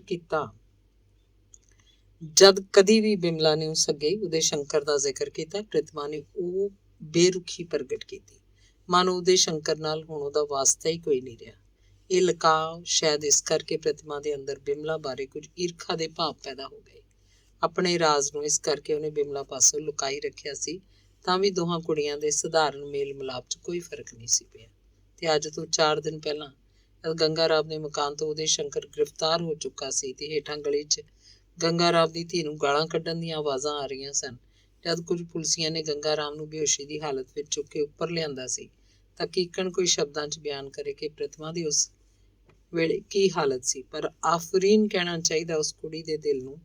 ਸਭ ਕੁਝ ਸਹਾਰ ਕੇ ਵੀ ਉਹ ਨਾ ਤਾਂ ਘਬਰਾਈ, ਨਾ ਲੋਕਾਂ ਦੀਆਂ ਸੜੀਆਂ ਕੱਟੀਆਂ ਸੁਣ ਕੇ ਸ਼ਰਮਿੰਦਗੀ ਨੇ ਉਸ ਤੇ ਗਲਬਾ ਪਾਇਆ। ਪੂਰੀ ਦਲੇਰੀ ਤੇ ਮਰਦਾਨਾ ਹਿੰਮਤ ਨਾਲ ਉਹਨੇ ਗੰਗਾ ਰਾਮ ਨੂੰ ਸੰਭਾਲਿਆ, ਉਹਨੂੰ ਹੋਸ਼ 'ਚ ਲਿਆਂਦਾ ਤੇ ਫਿਰ ਉਹਦੀਆਂ ਸੱਟਾਂ ਫੇਟਾਂ ਜਿਹੜੀਆਂ ਮਾਮੂਲੀ ਸੀ ਦਾ ਇਲਾਜ ਕੀਤਾ। ਪਰ ਇੰਨੇ ਸਾਬਤ ਕਦਮੀ ਦੇ ਹੁੰਦਿਆਂ ਵੀ ਇੱਕ ਵਾਕਿਆ ਐਸਾ ਹੋ ਗਿਆ ਜਿਹਨੂੰ ਉਹਦਾ ਦਿਲ ਬਰਦਾਸ਼ਤ ਨਾ ਕਰ ਸਕਿਆ। ਸਿਪਾਹੀਆਂ ਨੇ ਜਦੋਂ ਗੰਗਾ ਰਾਮ ਨੂੰ ਚੁੱਕ ਕੇ ਲਿਆਂਦਾ ਤੇ ਇਹਨਾਂ ਦੇ ਮਗਰੀ ਬਹੁਤ ਸਾਰੇ ਆਦਮੀ ਉਹਦੇ ਕਮਰੇ 'ਚ ਆ ਵੜੇ, ਜਿਨ੍ਹਾਂ 'ਚ ਕੁਝ ਤੀਵੀਆਂ ਵੀ ਸਨ ਤੇ ਲਗਭਗ ਉਹਨਾਂ ਸਾਰੀਆਂ ਦੀਆਂ ਜ਼ਬਾਨਾਂ ਖੁੱਲ੍ਹੇ ਤੌਰ ਤੇ ਪ੍ਰਤਿਮਾ ਤੇ ਗਾਲਾਂ, ਤਾਨਿਆਂ ਤੇ ਲਾਹਨਤਾਂ ਦਾ ਮੀਂਹ ਵਰ੍ਹਾ ਰਹੀਆਂ ਸੀ। ਪ੍ਰਤਿਮਾ ਦੇ ਕੰਨ ਉਹਨਾਂ ਨੂੰ ਸੁਣਦੇ ਰਹੇ, ਅਣਸੁਣੀਆਂ ਕਰਦੇ ਰਹੇ, ਪਰ ਇਹਨਾਂ ਵਿੱਚੋਂ ਇੱਕ ਆਵਾਜ਼ ਉਹਨੂੰ ਐਸੀ ਸੁਣਾਈ ਦਿੱਤੀ ਜਿਹਨੂੰ ਸੁਣ ਕੇ ਉਹਦੇ ਦਿਲ ਢਹਿ ਗਿਆ। ਉਹ ਸੀ ਉਹਦੀ ਅੰਗ ਸਹੇਲੀ ਬਿਮਲਾ ਦੀ ਆਵਾਜ਼, ਜਿਹੜੀ ਇਸ ਵੇਲੇ ਸਭਨਾਂ ਨਾਲੋਂ ਉਚੇਰੀ ਹੋ ਕੇ ਸੁਣਾਈ ਦੇ ਰਹੀ ਸੀ। ਕਿਉਂ ਨਹੀਂ ਕਮੀਨੀਏ, ਛੇਕੜ ਨਾ ਬਾਜ ਆਈਓ, ਕੰਜਰੀਆਂ ਵਾਲੀ ਕਰਤੂਤ ਦੱਸਣੋਂ। ਕੁੱਤੀਏ ਇੱਕ ਘਰ ਤਾਂ ਡੈਣ ਵੀ ਛੱਡ ਦਿੰਦੀ ਏ। ਜੇ ਲੋਭ ਨੇ ਤੈਨੂੰ ਇੰਨਾ ਲਾਚਾਰ ਕਰਤਾ ਸੀ ਤਾਂ ਮਾਂ ਆਪਣੀ ਵਾਂਗ ਪੇਸ਼ੇ ਬੈਠ ਜਾਂਦੀ ਹੋ, ਇਸ ਨਾਲੋਂ ਮਰ ਜਾ ਡੁੱਬ ਕੇ ਰੰਡੀਏ। ਜ਼ਹਿਰ ਦੇ ਪਿਆਲੇ ਵਾਂਗ ਪੀ ਗਈ ਪ੍ਰਤਿਮਾ ਇੱਕੋ ਢੀਕ ਨਾਲ ਇਹਨਾਂ ਵਾਕਾਂ ਨੂੰ। ਉਹਦੇ ਪਿਓ ਦੀ ਤਾਮੀਰਦਾਰੀ ਵੱਲੋਂ ਧਿਆਨ ਮੋੜ ਕੇ ਇੱਕ ਵਾਰੀ ਬਿਮਲਾ ਵੱਲ ਅੱਖਾਂ ਝੁਕੀਆਂ। ਜਿੰਨੇ ਕੁ ਪੱਛ ਉਹਦੇ ਦਿਲ ਨੂੰ ਬਿਮਲਾ ਦੇ ਵਾਕਾਂ ਨੇ ਲਾਏ ਸੀ, ਉਹਨਾਂ ਵਿੱਚੋਂ ਸਿਮਦਾ ਲਹੂ ਕੁਝ ਸ਼ਬਦਾਂ ਦਾ ਰੂਪ ਧਾਰ ਕੇ ਉਹਦੇ ਸੀਨੇ 'ਚ ਉਬਲਿਆ, ਪਰ ਹੋਠਾਂ ਤੀਕ ਪਹੁੰਚਦਾ ਕਿਤੇ ਰਸਤੇ 'ਚ ਹੀ ਛਾਈਮਾਈ ਹੋ ਗਿਆ। ਅੱਜ ਉਸ ਘਟਨਾ ਹੋਈ ਨੂੰ 5ਵਾਂ ਦਿਨ ਗੰਗਾ ਰਾਮ ਨੇ 2 ਦਿਨ ਮੰਜੇ ਤੇ ਕੱਟੇ, ਫਿਰ ਹੌਲੀ-ਹੌਲੀ ਆਪਣੀ ਅਸਲੀ ਹਾਲਤ 'ਚ ਆ ਗਿਆ। ਸਰੀਰ ਦੀਆਂ ਸੱਟਾਂ ਮਾਮੂਲੀ ਸੀ, ਜੇ ਮਾਰੂ ਸੱਟ ਸੀ ਉਹ ਸੀ ਦਿਲ ਦੀ। ਫਿਰ ਵੀ ਓਨੀ ਮਾਰੂ ਸਾਬਤ ਨਾ ਹੋਈ ਜਦੋਂ ਮਗਰੋਂ ਪ੍ਰਤਿਮਾ ਨੇ ਉਹਨੂੰ ਉਦੈ ਸ਼ੰਕਰ ਦੇ ਆਉਣ ਤੋਂ ਲੈ ਕੇ ਉਹਦੇ ਫੜੇ ਜਾਣ ਤੱਕ ਦੀ ਸਾਰੀ ਕਹਾਣੀ ਜਿਉਂਦੀ ਤਿਉਂ ਸੁਣਾਤੀ।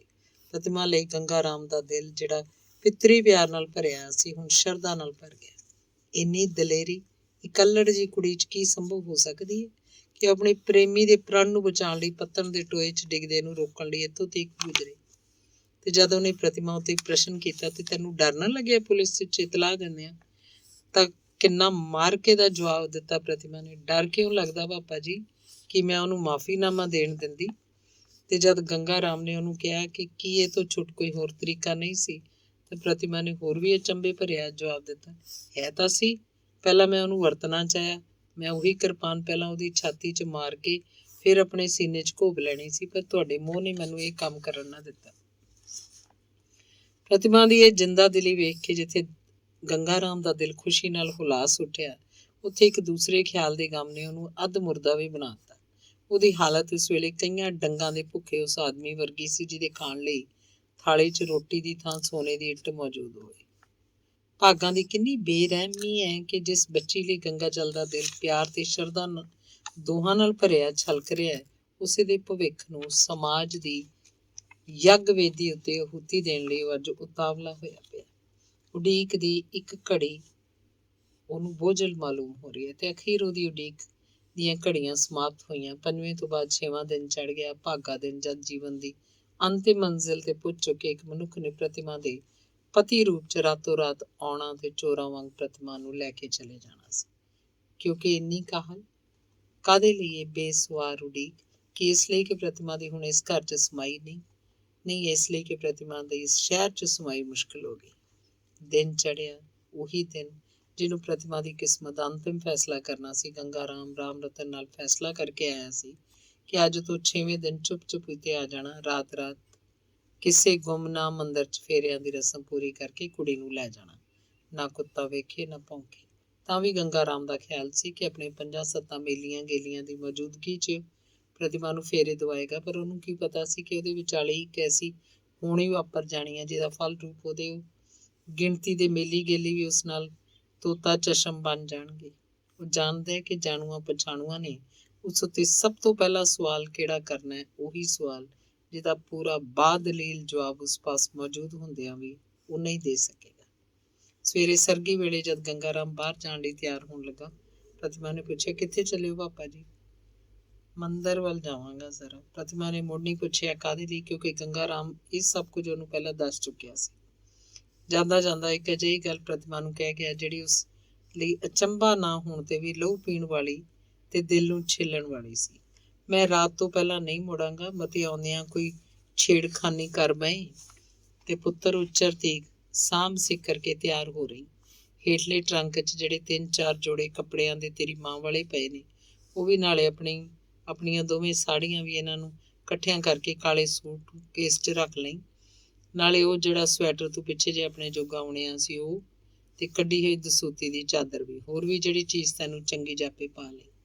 ਇਹਨਾਂ ਕੁਝ ਕਹਿ ਕੇ ਜਦ ਗੰਗਾ ਰਾਮ ਬੂਹੇ ਬਾਹਰ ਨਿਕਲਣ ਲੱਗਾ ਤਾਂ ਬੂਹੇ 'ਚ ਰੁਕ ਕੇ ਇੱਕ ਵਾਰੀ ਪ੍ਰਤਿਮਾ ਵੱਲ ਤੱਕਣ ਲੱਗਾ। ਉਹਨੇ ਉਸ ਵੱਲ ਧਿਆਨ ਮੋੜਿਆ, ਪਰ ਪ੍ਰਤਿਮਾ ਦੇ ਚਿਹਰੇ ਉੱਤੇ ਇਸ ਵੇਲੇ ਜੋ ਕੁਝ ਵਿਦਮਾਨ ਸੀ ਉਹਨੂੰ ਤੱਕ ਸਕਣਾ ਉਸ ਲਈ ਮੁਸ਼ਕਿਲ ਸੀ।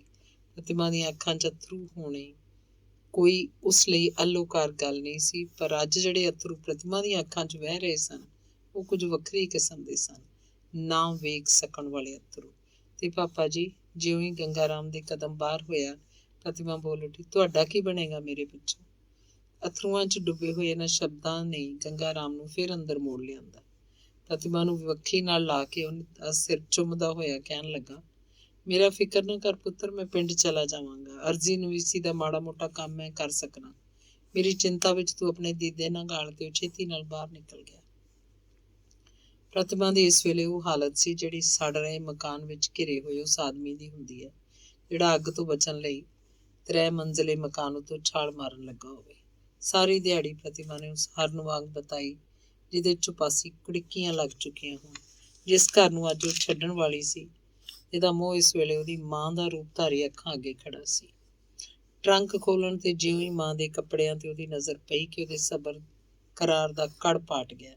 ਜਦ ਕੱਪੜੇ ਉਸ ਚੋਂ ਕੱਢਣ ਲੱਗੀ ਤਾਂ ਉਹਦੇ ਹੱਥ ਇੱਕ ਵਾਰਗੀ ਰੁਕ ਗਏ। ਉਹਨਾਂ 'ਚ ਰੁਕੇ ਰਹੇ ਜਦ ਤੱਕ ਮਾਂ ਦੀ ਕਰੁਣਾ ਭਰੀ ਯਾਦ ਨੇ ਉਹਦੇ ਸਾਰੇ ਅਥਰੂਆਂ ਨੂੰ ਪੀ ਨਹੀਂ ਲਿਆ। ਜਦੋਂ ਦੂਜੀ ਵਾਰੀ ਕੱਪੜਿਆਂ ਦੀ ਫੋਲਾ ਫਾਲੀ ਕਰਨ ਲੱਗੀ ਤਾਂ ਉਹਨਾਂ ਦੀ ਇੱਕ ਤਹਿ ਹੇਠ ਉਹਨੇ ਉਹੀ ਸੁੱਕੇ ਹੋਏ ਫੁੱਲਾਂ ਦੇ 2 ਹਾਰ ਪਏ ਵੇਖੇ, ਜਿਨ੍ਹਾਂ ਵਿੱਚੋਂ ਅਜੇ ਵੀ 4 ਮਹੀਨਿਆਂ ਬਾਅਦ ਵੀ ਨਿੰਮੀ ਖੁਸ਼ਬੂ ਆ ਰਹੀ ਸੀ। ਖੁਸ਼ਬੂ ਦੇ ਨਾਲ ਕਿਸੇ ਦੀ ਯਾਦ ਵੀ ਉਹਦੇ ਦਿਲ 'ਚ ਭਰਨੀ ਸ਼ੁਰੂ ਹੋ ਗਈ ਤੇ ਇਸ ਦੋਹਰੀ ਸੁਗੰਧ ਦੀ ਮਸਤੀ ਨੇ ਕੁਝ ਚਿਰ ਲਈ ਉਹਦੇ ਅੰਦਰੋਂ ਸਾਰੀਆਂ ਚਿੰਤਾਵਾਂ, ਸਾਰੇ ਵਹਿਮਾਂ ਤੇ ਝੋਰਿਆਂ ਨੂੰ ਪੂੰਝ ਦਿੱਤਾ। ਹੋਰ ਕੱਪੜਿਆਂ ਦੇ ਨਾਲ ਉਹ ਦੋਵੇਂ ਸੁੱਕੇ ਹਾਰ ਵੀ ਉਹਦੇ ਕਾਲੇ ਕੇਸ 'ਚ ਰੱਖ ਲਏ। ਇੱਕ ਵਾਰੀ ਫੇਰ ਬਿਮਲਾ ਦਾ ਮੱਛਰ ਦਾ ਮੁਸਕਰਾਉਂਦਾ ਚਿਹਰਾ ਉਹਦੀਆਂ ਅੱਖਾਂ ਅੱਗੇ ਫਿਰਨ ਲੱਗਾ। ਉਹਦਾ ਦਿਲ ਚਾਹਿਆ ਜਿਸ ਤਰ੍ਹਾਂ ਵੀ ਹੋ ਸਕੇ ਇਸ ਘਰੋਂ ਜਾਣ ਤੋਂ ਪਹਿਲਾਂ ਇੱਕ ਵਾਰੀ ਆਪਣੀ ਸਹੇਲੀ ਦੇ ਗਲ ਮਿਲੇ ਤੇ ਰੋ ਲਏ। ਪਰ ਜਿਉਂ ਹੀ ਫਿਰ ਸ਼ਬਦ ਉਹਨੂੰ ਚੇਤੇ ਆਏ, ਕਿਉਂ ਨਹੀਂ ਕਮੀਨੀਏ ਨਾ ਬਾਜ ਆਈਓ ਕੰਜਰੀਆਂ ਵਾਲੀ ਕਰਤੂਤ ਤੋਂ, ਆਪਣੀ ਮਾਂ ਵਾਂਗ ਪੇਸ਼ੇ ਬੈਠ ਜਾਂਦੀ ਹੋ, ਮਰ ਜਾ ਡੁੱਬ ਕੇ। ਦਿਲ ਦੀ ਸੱਧਰ ਨੂੰ ਦਿਲ 'ਚ ਘੁੱਟ ਕੇ ਰਹਿ ਗਈ। ਇਹ ਤੋਂ ਕੁਝ ਘੰਟੇ ਬਾਅਦ ਜਦ ਰਾਤ ਨੇ ਇਹਦੀ ਦੁਨੀਆ ਦੇ ਮੂੰਹ ਤੇ ਕਾਲਾ ਪਰਦਾ ਤਾਣ ਦਿੱਤਾ, ਜਦ ਆਕਾਸ਼ 'ਚ ਚਮਕ ਰਹੇ ਤਾਰੇ ਇਸ ਪਰਦੇ ਹੇਠ ਹੋ ਰਹੇ ਕਾਲਿਆਂ ਨੂੰ ਤੱਕ ਕੇ ਨਫ਼ਰਤ ਨਾਲ ਮੁਸਕਰਾ ਰਹੇ ਸਨ, ਸ਼ਹਿਰੋਂ ਇੱਕ ਕਲਵਾਂਜੇ ਕਰਕੇ ਇੱਕ ਛੋਟੇ ਜਿਹੇ ਮੰਦਰ ਦਾ ਬੂਹਾ ਖੋਲ੍ਹਿਆ। ਦੋਵੇਂ ਪਿਓ ਧੀ ਸਿਰ ਨਵਾ ਕੇ ਉਹਦੇ ਅੰਦਰ ਲੰਘ ਗਏ। ਜਦ ਦੁਬਾਰਾ ਬੂਹਾ ਖੋਲ੍ਹਿਆ ਤਾਂ ਅੰਦਰੋਂ ਨਿਕਲਣ ਵਾਲਿਆਂ ਦੀ ਗਿਣਤੀ 2 ਤੋਂ ਵੱਧ ਕੇ 4 ਹੋ ਚੁੱਕੀ ਸੀ। ਸੰਘਣੇ ਹਨੇਰੇ 'ਚ ਧੁੰਦਲੇ ਜਿਹੇ ਪਰਛਾਵਿਆਂ ਵਾਂਗ ਵਿਚਾਰੇ ਅੱਗੜ ਪਿੱਛੜ ਬਾਹਰ ਆਏ। ਸਭ ਤੋਂ ਪਿੱਛੇ ਸੀ ਰੇਸ਼ਮੀ ਸਾੜੀ 'ਚ ਸਜੀ ਹੋਈ ਦੁਲਹਨ, ਜਿਹਨੂੰ ਗੰਗਾ ਰਾਮ ਨੇ ਬਾਂਹ ਦਾ ਆਸਰਾ ਦਿੱਤਾ ਹੋਇਆ ਸੀ। ਅੰਦਰੋਂ ਨਿਕਲਦਿਆਂ ਇਹ ਪਰਛਾਵਿਆਂ ਦੀ ਲੀਕ ਜਿਹੀ ਮੰਦਰ ਦੇ ਪਿਛਵਾੜੇ ਵੱਲ ਤੁਰ ਪਈ। ਇੱਥੇ ਇੱਕ ਟੈਕਸੀ ਕਾਰ ਖੜੀ ਸੀ। ਰਾਤ ਦੇ ਕਾਲੇ ਸੰਨਾਟੇ 'ਚ ਕਿਸੇ ਵੇਲੇ ਇੱਕ ਅੱਧ ਸਿਸਕੀ ਦੀ ਆਵਾਜ਼ ਸੁਣਾਈ ਦਿੱਤੀ ਜਾਂ ਪਰਲੇ ਪਾਸਿਓਂ ਕੁਝ ਕੁੱਤਿਆਂ ਦੀ ਹੂ ਕਰਕੇ ਰੋਣ ਦੀ। ਮੋਟਰ ਦੀਆਂ ਤਾਕੀਆਂ ਖੁੱਲੀਆਂ। 4 ਵਿੱਚੋਂ 3 ਸਵਾਰ ਵਾਰੋ-ਵਾਰੀ ਉਸ 'ਚ ਸਵਾਰ ਹੋ ਗਏ। ਇੱਕ ਅਗਲੀ ਸੀਟ ਤੇ 2 ਪਿਛਲੀ ਸੀਟ ਤੇ ਚੌਥਾ ਸੀ ਡਰਾਈਵਰ, ਜਿਹੜਾ ਮੋਟਰ ਨੂੰ ਸਟਾਰਟ ਕਰਨ ਤੋਂ ਬਾਅਦ ਇੰਜਣ ਉਤਲਾ ਕਵਰ ਖੋਲ੍ਹ ਕੇ ਪੁਰਜ਼ਿਆਂ ਦੀ ਦੇਖਭਾਲ ਕਰ ਰਿਹਾ ਸੀ। ਅਗਲੀ ਸੀਟ ਤੇ ਬੈਠਾ ਹੋਇਆ ਸਵਾਰ ਪਿਛਾਂਹ ਤੱਕ ਕੇ ਕਹਿ ਰਿਹਾ ਸੀ, ਚਲੀਏ ਭਰਾ, ਜਲੰਧਰ ਜਾ ਕੇ ਗੱਡੀ ਫੜਨੀ ਹੈ, ਮਤੇ ਪਛੜ ਜਾਈਏ। ਤੇ ਉੱਤਰ ਵਿੱਚ ਪਿਛਲੀ ਸੀਟ ਤੋਂ ਕਿਸੇ ਨੇ ਕਿਹਾ, ਬੜਾ ਵਕਤ ਹੈ ਰਤਨ, ਗੱਡੀਆਂ ਉਂਝ ਵੀ ਅੱਜ ਕੱਲ੍ਹ ਅਕਸਰ ਲੇਟ ਹੁੰਦੀਆਂ ਨੇ। ਕਈ ਵਾਰੀ ਤਾਂ ਮਗਰੋਂ ਇੱਕ ਵਾਰੀ ਫੇਰ ਬਾਹਰ ਖਲੋਤੇ ਗੰਗਾ ਰਾਮ ਨੇ ਬੱਚੀ ਦੇ ਸਿਰ ਤੇ ਪਿਆਰ ਦਿੱਤਾ ਤੇ ਮੂੰਹੋਂ ਕੁਝ ਬੋਲਣ ਦੀ ਵੀ ਉਹਨੇ ਕੋਸ਼ਿਸ਼ ਕੀਤੀ, ਪਰ ਅਥਰੂਆਂ ਨਾਲ ਭਰੇ ਉਹਦੇ ਗਲੇ 'ਚੋਂ ਆਵਾਜ਼ ਬਾਹਰ ਨਾ ਨਿਕਲੀ। ਇੱਕ ਵਾਰ ਫੇਰ ਪ੍ਰਤਿਮਾ ਦੇ ਮੂੰਹੋਂ ਇੱਕ ਉਚੇਰੀ ਚੀਕ ਨਿਕਲ ਕੇ ਉਸ ਹਨੇਰੇ 'ਚ ਗੂੰਜੀ, ਪਰ ਉਹਦੇ ਆਪ ਹੀ ਮੂੰਹ ਅੱਗੇ ਹੱਥ ਦੇ ਕੇ ਥਲਮੇ ਹੋਠ ਨੂੰ ਦੰਦਾਂ ਹੇਠ ਨੱਪ ਕੇ ਉਹਨੂੰ ਰੋਕ ਲਿਆ। ਹੁਣ ਗੰਗਾ ਰਾਮ ਨੇ ਪ੍ਰਤਿਮਾ ਦੇ ਸੱਜੇ ਪਾਸੇ ਬੈਠੇ ਉਹਦੇ ਜੀਵਨ ਸਾਥੀ ਵੱਲ ਤੱਕਿਆ ਤੇ ਜ਼ੋਰ ਲਾ ਕੇ ਇੰਨਾ ਹੀ ਬੋਲ ਸਕਿਆ, ਇਸ ਗਰੀਬੀ ਤੇ ਦਇਆ ਰੱਖਣੀ। ਮੇਰੀ ਗਰੀਬੀ ਵੱਲ ਵੇ। ਇਸ ਤੋਂ ਅਗਲਾ ਹਿੱਸਾ ਜਾਂ ਤਾਂ ਉਹਦੇ ਮੂੰਹੋਂ ਨਿਕਲ ਹੀ ਨਹੀਂ ਸਕਿਆ ਜਾਂ ਫਿਰ ਮੋਟਰ ਦੀ ਘੂੰ-ਘੂੰ 'ਚ ਗੁੰਮ ਹੋ ਗਿਆ। ਪੋਟਲੀ ਨੂੰ ਸੰਭਾਲਦਿਆਂ ਤੇ ਹੱਥ 'ਚ ਉਹਦੇ ਭਾਰ ਨੂੰ ਜਾਂਚਦਿਆਂ ਲਾੜੇ ਨੇ ਵੀ ਕੁਝ ਕਿਹਾ ਜ਼ਰੂਰ, ਪਰ ਮੋਟਰ ਦੇ ਟੁਰ ਪੈਣ ਕਰਕੇ ਗੰਗਾ ਰਾਮ ਉਹਨੂੰ ਸੁਣ ਨਾ ਸਕਿਆ। ਮੋਟਰ ਦੀ ਚਾਲ ਜਿਉਂ-ਜਿਉਂ ਤੇਜ਼ ਹੁੰਦੀ ਗਈ, ਗੰਗਾ ਰਾਮ ਦਾ ਸਰੀਰ ਸਿਥਲ ਹੁੰਦਾ ਗਿਆ ਤੇ ਨਜ਼ਰ ਉਹਦੀ ਬਰਾਬਰ ਉਸੇ ਪਾਸੇ ਗੱਡੀ ਰਹੀ ਜਿੱਧਰ ਮੋਟਰ ਜਾ ਰਹੀ ਸੀ। ਹੁਣ ਉਹਦੀਆਂ ਅੱਖਾਂ ਅੱਗੇ ਘੱਟੇ ਦਾ ਇੱਕ ਗੁਬਾਰ ਸੀ ਜਾਂ ਦੂਰ ਸਾਰੇ ਲਾਲ ਜਿਹਾ ਇੱਕ ਚਮਕਦਾ ਟਿਮਕਣਾ। ਥੋੜ੍ਹੇ ਚਿਰ ਉੱਥੇ ਖੜੋਤਾ ਸੜਕ ਦੀ ਉਸੇ ਸੇਧ 'ਚ ਨਜ਼ਰ ਟਿਕਾਈ ਤੱਕਦਾ ਰਿਹਾ, ਫਿਰ ਸਾਰੇ ਜ਼ੋਰ ਨਾਲ ਲੱਤਾਂ ਨੂੰ ਘੜੀਸਦਾ ਉੱਧਰ ਤੁਰ ਪਿਆ ਜਿੱਧਰੋਂ ਆਇਆ ਸੀ। ਅੰਗ 19ਵਾਂ। ਬੂਟੇ ਨਾਲੋਂ ਟੁੱਟ ਕੇ ਭੁੰਜੇ ਡਿੱਗਿਆ ਹੋਇਆ ਫੁੱਲ ਜੇ ਚਾਹੇ ਕਿ ਮੁੜ ਟਹਿਣੀ ਨਾਲ ਲੱਗ ਕੇ ਝੂਟੇ ਮਾਨਣ ਲੱਗ ਪਏ ਤਾਂ ਇਹ ਉਸ ਲਈ ਇੱਕ ਅਣਹੋਣੀ ਗੱਲ ਹੈ, ਪਰ ਜੇ ਉਹਨੂੰ ਚੁੱਕ ਕੇ ਕੋਈ ਪਾਣੀ ਭਰੇ ਫੁੱਲਦਾਨ 'ਚ ਟਿਕਾ ਦੇ ਤਾਂ ਉਹਦੀ ਗੁਆਚਦੀ ਜਾਂਦੀ ਟਹਿਕ ਇੱਕ ਵਾਰੀ ਫੇਰ ਮੁੜ ਆਉਂਦੀ ਹੈ, ਪਰ ਕਿੰਨੇ ਕੁ ਚਿਰ ਲਈ। ਪ੍ਰਤਿਮਾ ਨੇ ਅੱਜ ਇਸ ਨਵੀਂ ਅਣਵੇਖੀ ਦੁਨੀਆ 'ਚ ਪ੍ਰਵੇਸ਼ ਕੀਤਾ। ਰਾਤੋਂ ਰਾਤ ਤੇ ਚੁੱਪ ਚਪਾਤੀ ਸੁਪਨੇ ਵਾਂਗ ਉਸ ਜਿਸ ਤਰ੍ਹਾਂ ਨਵ ਜੀਵਨ ਦੇਸ਼ 'ਚ ਵਸੀ, ਜਿਸ ਉੱਤੇ ਜਿੰਨੀ ਵਾਰੀ ਵਿਚਾਰ ਕਰਦੀ ਉਹਨੂੰ ਜਾਦੂ ਦਾ ਖੇਲ ਜਿਹਾ ਮਾਲੂਮ ਹੁੰਦਾ। ਪਹਿਲੀ ਰਾਤ, ਜਿਹਨੂੰ ਸੁਹਾਗ ਦੀ ਸੁਨਹਿਰੀ ਰਾਤ ਕਿਹਾ ਜਾਂਦਾ ਹੈ, ਆਖਿਰ ਪ੍ਰਤਿਮਾ ਦੇ ਸਿਰ ਤੇ ਆ ਪਹੁੰਚੀ। ਜੋਬਨਮਤੀ ਇੱਕ ਸੁੰਦਰੀ ਦੇ ਕੁਆਰੇ ਜੀਵਨ 'ਚ ਇਹ ਰਾਤ ਇੰਨੀ ਮਹੱਤਵ ਭਰੀ ਚੀਜ਼ ਹੁੰਦੀ ਹੈ। ਇਸ ਰਾਤ ਸੰਬੰਧੀ ਉਹਦੇ ਅੰਦਰ ਕੁਝ ਖਾਸ ਤਰ੍ਹਾਂ ਦੇ ਭਾਵ ਬਣੇ ਸੀ। ਸੱਧਰਾਂ ਤੇ ਲਾਲਸਾਵਾਂ ਆਦਿ ਕਿੰਨੇ ਹੀ ਤਰ੍ਹਾਂ ਦੇ ਰੰਗ ਬਣੀ ਹੋਈ ਇੱਕ ਤਸਵੀਰ, ਜਿਹਨੂੰ ਵੇਖਣ ਦੀ ਉਤਸੁਕਤਾ ਉਹਦੇ ਹਿਰਦੇ 'ਚ ਕਦੀ ਪਿਆਰ ਤੇ ਤੂਫਾਨੀ ਜਜ਼ਬੇ ਉਛਾਲ ਦਿੰਦੀ ਹੈ, ਕਦੀ ਸ਼ਰਮ ਤੇ ਸੰਕੋਚ ਨਾਲ ਉਹਦੀ ਧੜਕਣ ਤੇਜ਼ ਕਰ ਜਾਂਦੀ ਹੈ। ਪਤੀ ਦਾ ਪ੍ਰਥਮ ਮਿਲਣ, ਜਿੱਥੇ ਪਹੁੰਚ ਕੇ ਨਾਰੀ ਆਪਣਾ ਕੁਆਰਪੁਣਾ ਕਿਸੇ ਉੱਪਰੇ ਮਨੁੱਖ ਦੀ ਭੇਟਾ ਕਰਕੇ ਸੁਹਾਗ ਨਾਲ ਉਹਦਾ ਵਟਾਂਦਰਾ ਕਰਦੀ ਹੈ। ਇਹ ਘੜੀ ਉਹਦੇ ਸਾਰੇ ਜੀਵਨ 'ਚ ਸਿਰਫ ਇੱਕ ਵਾਰੀ ਆਉਂਦੀ ਹੈ। ਖਾਸ ਕਰਕੇ ਇਹ ਰਾਤ ਦੇ ਮੁੱਢਲੇ ਕੁਝ ਪਲ ਜਦ ਦੁਲਹਨ ਨੂੰ ਕਿਸੇ ਨਾ ਕਿਸੇ ਹੀਲੇ ਕੇ ਏਕਾਂਤ 'ਚ ਇਕੱਲਿਆ ਛੱਡ ਦਿੱਤਾ ਜਾਂਦਾ ਹੈ ਕਿ ਆਪਣੇ ਭੂਤ ਤੇ ਵਰਤਮਾਨ ਨੂੰ ਮਿਟਾ ਕੇ ਕੇਵਲ ਭਵਿੱਖ ਦੀ ਕਲਪਨਾ ਕਰੇ। ਉਹਦੇ ਸਵਾਸਾਂ ਦੀ ਇੱਕ ਰੌਂ, ਉਹਦੇ ਫੁਰਨਿਆਂ ਦੀ ਇੱਕ ਉਠਾਨ ਕਿਸੇ ਧੁੰਦਲੀ ਜਿਹੀ ਅਣਵੇਖੀ ਤੇ ਅਣਜਾਣੀ ਹਸਤੀ ਦੀ ਕਲਪਨਾ 'ਚ ਇੱਕ ਸੁਰ ਹੋਈ ਹੁੰਦੀ ਹੈ। ਉਹਦੀਆਂ ਅੱਖਾਂ 'ਚ ਉਸ ਵੇਲੇ ਕੋਈ ਉਹ ਸੰਸਾਰ ਵਸ ਰਿਹਾ ਹੁੰਦਾ ਜਿਹਨੂੰ ਉਹਨੇ ਕਦੀ ਵੇਖਿਆ ਨਹੀਂ, ਕੇਵਲ ਸੁਣਿਆ ਜਾਂ ਅਣਮਾਣਿਆ ਹੀ ਹੁੰਦਾ। ਵਿਆਹ ਪ੍ਰਤਿਮਾ ਨੇ ਆਪਣੀ ਜ਼ਿੰਦਗੀ 'ਚ ਕਈ ਵੇਖੇ, ਉਹਨਾਂ ਦੀ ਗਹਿਮਾ ਗਹਿਮ, ਰੌਣਕ, ਵਾਜੇ, ਗਾਉਣ, ਬੜਾ ਕੁਝ। ਕੁਝ ਇਹੋ ਜਿਹੇ ਨਕਸ਼ਾ ਹੀ ਆਪਣੀ ਵਿਆਹ ਸੰਬੰਧੀ ਵੀ ਉਹਦੇ ਸਾਹਮਣੇ ਸੀ। ਪਰ ਅੱਜ ਜਦ ਉਹਨੇ ਚੁੱਪ-ਚੁਪਾਤੇ ਬਿਨਾਂ ਕਿਸੇ ਆਵਾਜ਼, ਬਿਨਾਂ ਕਿਸੇ ਚਾਅ-ਮਲ੍ਹਾਰ ਤੋਂ ਚੋਰੀ ਦੇ ਮਾਲ ਵਾਂਗ ਲਿਆ ਕੇ ਇੱਕ ਮਕਾਨ ਵਿੱਚ ਦਾਖਲ ਕਰ ਦਿੱਤਾ ਗਿਆ ਤੇ ਉਹਦੇ ਬਾਅਦ ਕੇਵਲ ਇੱਕੋ ਤੀਵੀਂ ਰਾਮ ਰਤਨ ਦੀ ਵਹੁਟੀ ਦੀ ਮਦਦ ਨਾਲ ਰਾਤੀ ਉਹਨੂੰ ਸੁਹਾਗ ਸੇਜ ਤੇ ਪਹੁੰਚਾ ਦਿੱਤਾ ਗਿਆ ਤਾਂ ਉਹਦੇ ਦਿਲ ਨੂੰ ਸਦਮਾ ਜਿਹਾ ਪਹੁੰਚਿਆ। ਸੋਚਣ ਲੱਗੀ ਕਿ ਇਸੇ ਦਾ ਨਾਮ ਵਿਆਹ ਹੈ। ਸੁਹਾਗ ਸੇਜ ਤੋਂ ਪੈਰ ਧਰਦਿਆਂ ਇੱਕ ਵਾਰੀ ਉਹਦਾ ਸਾਰਾ ਸਰੀਰ ਥਰਥਰਾ ਉੱਠਿਆ। ਬੂਹਾ ਢੋ ਕੇ ਉੱਪਰੀ ਸੁਆਣੀ ਚਲੀ ਗਈ, ਰਹਿ ਗਈ ਇਕੱਲੀ ਪ੍ਰਤਿਮਾ। ਹੁਣ ਤਾਂ ਪਹਿਲਾਂ ਉਹ ਇਹਨਾਂ ਖਿਆਲਾਂ ਦੀਆਂ ਲੜੀਆਂ 'ਚ ਉਲਝੀ ਰਹੀ, ਇੱਕ ਦਮ ਰੁਕ ਗਏ ਤੇ ਇਸ ਵੇਲੇ ਉਹਦੇ ਦਿਲ 'ਚ ਕੇਵਲ ਇੱਕੋ ਖਿਆਲ, ਆਉਣ ਵਾਲੀ ਘੜੀ ਨੂੰ ਸੰਭਾਲਣ ਦਾ। ਕੋਈ ਅਣਭਾਉਂਦੀ ਘਟਨਾ ਨਾ ਹੋ ਜਾਏ, ਇਸੇ ਗੱਲ ਤੇ ਉਹ ਬਹੁਤਾ ਸੋਚ ਰਹੀ ਸੀ। ਇਸ ਬਿਖੇੜੇ ਵਿੱਚ ਪੈਣ ਤੋਂ ਪਹਿਲਾਂ ਉਹ ਆਪਣੇ ਪਿਓ ਨਾਲ ਇਕਰਾਰ ਕਰ ਚੁੱਕੀ ਸੀ ਕਿ ਪੂਰੀ ਹਿੰਮਤ ਨਾਲ ਇਸ ਮੰਜ਼ਿਲ ਨੂੰ ਤੈਅ ਕਰੇਗੀ। ਬਸ ਇਸ ਵੇਲੇ ਜੇ ਕੋਈ ਸਭ ਤੋਂ ਵੱਡਾ ਸਵਾਲ ਉਹਦੇ ਸਾਹਮਣੇ ਸੀ ਤਾਂ ਇਹ ਕਿ ਜਿਸ ਤਰ੍ਹਾਂ ਵੀ ਹੋ ਸਕੇ ਉਹ ਆਪਣੇ ਕੀਤੇ ਇਕਰਾਰ ਉੱਤੇ ਕਾਇਮ ਰਹੇਗੀ। ਉਹਨੂੰ ਬਹੁਤ ਉਡੀਕ 'ਚ ਨਾ ਰਹਿਣਾ ਪਿਆ। ਢੋਏ ਹੋਏ ਬੂਹੇ ਦਾ ਪਹਿਲਾਂ ਇੱਕ ਤਾਕ, ਫਿਰ ਦੂਜਾ ਖੁੱਲਿਆ। ਇਹ ਤੋਂ ਪਿੱਛੇ ਇੱਕ ਬਦਸ਼ਕਲ ਜਿਹਾ, ਝੁਰੜੀਆਂ ਭਰਿਆ ਤੇ ਵਿਰਲੇ ਦੰਦਾਂ ਵਾਲਾ ਚਿਹਰਾ ਉਹਦੀ ਨਜ਼ਰੇ ਪਿਆ, ਜਿਹਦੀ ਠੋਡੀ ਉੱਤੇ ਉਸਤਰੇ ਦੀ ਤੇ ਮੁੱਛਾਂ ਦੀ ਖਿਜ਼ਾਬ ਦੀ ਵਰਤੋਂ ਹੋਈ ਸੀ। ਪ੍ਰਤਿਮਾ ਕੋਲ ਆਉਂਦਿਆਂ ਹੀ ਉਸ ਬੁੱਢੇ ਚਿਹਰੇ ਜਵਾਨ ਹਿਰਸ ਇਹ ਆਵਾਜ਼ ਬਣ ਕੇ ਪ੍ਰਤਿਮਾ ਨੂੰ ਸੁਣਾਈ। ਕਿੰਨਾ ਪਿਆਰਾ ਨਾਂ ਏ, ਤੇ ਨਾਂ ਨਾਲੋਂ ਵੀ ਪਿਆਰਾ ਏ ਚੰਨ ਦਾ ਟੁਕੜਾ। ਕਹਿੰਦਿਆਂ ਫਤਿਹ ਚੰਦ ਨੇ ਪਹਿਲਾਂ ਉਹਦਾ ਘੁੰਡ ਉਲਟਿਆ, ਫਿਰ ਠੋਡੀ ਹੇਠੋਂ ਹੱਥ ਪਾ ਕੇ ਉਹਦਾ ਝੁਕਿਆ ਚਿਹਰਾ ਉੱਚਾ ਕਰ ਦਿੱਤਾ। ਪ੍ਰਤਿਮਾ ਨੇ ਬੁੱਲ ਮੁਸਕਰਾਏ ਇਸ ਮੁਸਕਰਾਹਟ ਨੂੰ ਫਤਿਹ ਚੰਦ ਦਿਆਂ ਜਬਾੜਿਆਂ 'ਚ ਵੜੀਆਂ ਗੱਲਾਂ ਨੂੰ ਖੁਸ਼ੀ ਨਾਲ ਜਿਵੇਂ ਫੈਲਾਤਾ। ਜਿਉਂ ਹੀ ਉਹਨੇ ਆਪਣਾ ਮੂੰਹ ਪ੍ਰਤਿਮਾ ਦੇ ਮੂੰਹ ਲਾਗੇ ਖੜਿਆ, ਬਦਬੂ ਨਾਲ ਪ੍ਰਤਿਮਾ ਦਾ ਸਿਰ ਚਕਰਾ ਉੱਠਿਆ। ਪਤਾ ਨਹੀਂ ਕਿੰਨੀ ਤਰ੍ਹਾਂ ਦੀਆਂ ਮੁਸ਼ਕਾਂ ਰਲੀਆਂ ਹੋਈਆਂ ਸਨ ਇਸ ਵਿੱਚ, ਪਾਇਰੀਆ ਦੀ, ਸ਼ਰਾਬ ਦੀ, ਸਿਗਰਟਾਂ ਦੀ, ਉਸ ਤੇ ਪਰਦਾ ਪਾਉਣ ਲਈ ਪਾਨ ਦੀ ਵੀ। ਪਰ ਖੁਸ਼ਬੂ ਦੀ ਮਿਲਾਵਟ ਨੇ ਬਦਬੂ ਨੂੰ ਹੋਰ ਵੀ ਅਸਹਿ ਬਣਾ ਦਿੱਤਾ। ਦੇਵੀ ਜੀ, ਹੁਣ ਰੋਸਾ ਛੱਡੋ ਨਾ, ਜ਼ਰਾ ਜ਼ਬਾਨ ਨੂੰ ਹਰਕਤ ਦਿਓ ਥੋੜ੍ਹੀ ਜਿਹੀ। ਕਹਿੰਦਿਆਂ ਫਤਿਹ ਚੰਦ ਨੇ ਉਸ ਨੂੰ ਆਪਣੇ ਨਾਲ ਖਿੱਚ ਲਿਆ, ਉਹਦੀ ਗੱਲ ਨਾਲ ਗੱਲ ਜੋੜਿਆ। ਗੁੱਸੇ ਵੀ ਮੇਰੇ ਨਾਲ ਪ੍ਰਤਿਮਾ? ਆਪਣੇ ਦੇਵਤਾ ਨਾਲ ਗੁੱਸੇ ਕਿਉਂ ਹੋਵਾਂਗੀ? ਪ੍ਰਤਿਮਾ ਨੇ ਬਾਹਾਂ ਉਹਦੇ ਗਲ 'ਚ ਪਾ ਕੇ ਕਿਹਾ। ਫਤਿਹ ਚੰਦ ਇਹ ਜਾਚਣ ਲਈ ਕਿ ਉਹਦੇ ਮੂੰਹ ਵੱਲ ਤੱਕਿਆ ਕਿ ਕਿਤੇ ਪ੍ਰਤਿਮਾ ਟਿਚਕਰ ਤਾਂ ਨਹੀਂ ਕਰ ਰਹੀ, ਪਰ ਮਜ਼ਬੂਤੀ ਨਾਲ ਪ੍ਰਤਿਮਾ ਨੇ ਇਸ ਵੇਲੇ ਆਪਣੇ ਅਸਲੀ ਚਿਹਰੇ ਤੇ ਬਨਾਵਟ ਦਾ ਨਕਾਬ ਪਹਿਨ ਰੱਖਿਆ ਸੀ। ਉਹਨੂੰ ਵੇਖ ਕੇ ਫਤਿਹ ਚੰਦ ਨੂੰ ਕੋਈ ਸ਼ੱਕ ਬਾਕੀ ਨਾ ਰਿਹਾ। ਉਹਨੂੰ ਯਕੀਨ ਹੋ ਗਿਆ ਕਿ ਪ੍ਰਤਿਮਾ ਉਸ ਉੱਤੇ 100 ਜਾਨ ਨਾਲ ਸਦਕੇ ਹੈ। ਹੁਣ ਤੀਕ ਉਹਦੇ ਦਿਲ 'ਚ ਜਿਹੜੀ ਸ਼ੰਕਾ ਬਣੀ ਸੀ, ਪ੍ਰਤਿਮਾ ਖਬਰੇ ਕਿੰਨੀ ਕੁ ਨਫ਼ਰਤ ਕਰੇਗੀ, ਜਾਂਦੀ ਰਹੀ। ਮੈਂ ਕਿੱਡਾ ਖੁਸ਼ਕਿਸਮਤ ਹਾਂ, ਉਸੇ ਮਧੂਮਸਤੀ 'ਚ ਫਤਿਹ ਚੰਦ ਨੇ ਉਸ ਵੱਲ ਤੱਕਦਿਆਂ ਕਿਹਾ। ਤੇ ਤੁਹਾਡੇ ਨਾਲੋਂ ਮੈਂ ਜ਼ਿਆਦਾ ਖੁਸ਼ਕਿਸਮਤ ਹਾਂ ਜਿਹਨੂੰ ਐਡਾ ਵੱਡਾ ਸੁਭਾਗ ਪ੍ਰਾਪਤ ਹੋਇਆ।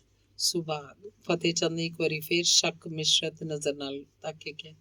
ਤੁਹਾਡੇ ਚਰਨਾਂ ਦੀ ਪੂਜਾ ਕਰਕੇ ਆਪਣਾ ਜੀਵਨ ਸਫਲਾ ਕਰਾਂਗੀ, ਕੀ ਇਹ ਘੱਟ ਸੁਭਾਗ ਹੈ? ਪਰ ਪ੍ਰਤਿਮਾ ਸੱਚ ਦੱਸ, ਤੈਨੂੰ ਜ਼ਰਾ ਵੀ ਦੁੱਖ ਜਾਂ ਅਫਸੋਸ ਨਹੀਂ? ਕਿਸ ਗੱਲ ਦਾ? ਕਿ ਤੇਰਾ ਹਾਣ ਢੁਕਵਾਂ ਨਹੀਂ? ਇਹ ਨਾ ਆਖੋ ਸਵਾਮੀ, ਤੁਸੀਂ ਮੇਰੇ ਲਈ ਪੂਜਨੀਕ ਹੋ। ਮੰਨ ਲਿਆ ਕਿ ਧਰਮ ਦੇ ਨਿਯਮਾਂ ਅਨੁਸਾਰ ਪਤੀ ਨੂੰ ਪੂਜਨੀਕ ਸਮਝਣਾ ਇੱਕ ਹਿੰਦੂ ਔਰਤ ਦਾ ਫਰਜ਼ ਹੈ, ਪਰ ਸੱਚ ਦੱਸਾਂ ਪ੍ਰਤਿਮਾ, ਕੀ ਤੂੰ ਮੈਨੂੰ ਪਿਆਰ ਵੀ ਕਰ ਸਕੇਂਗੀ? ਪ੍ਰਤਿਮਾ ਨੇ ਆਪਣੀਆਂ ਬਾਹਾਂ ਨੂੰ ਉਹਦੇ ਗਲ 'ਚ ਹੋਰ ਕੱਸਦਿਆਂ ਕਿਹਾ।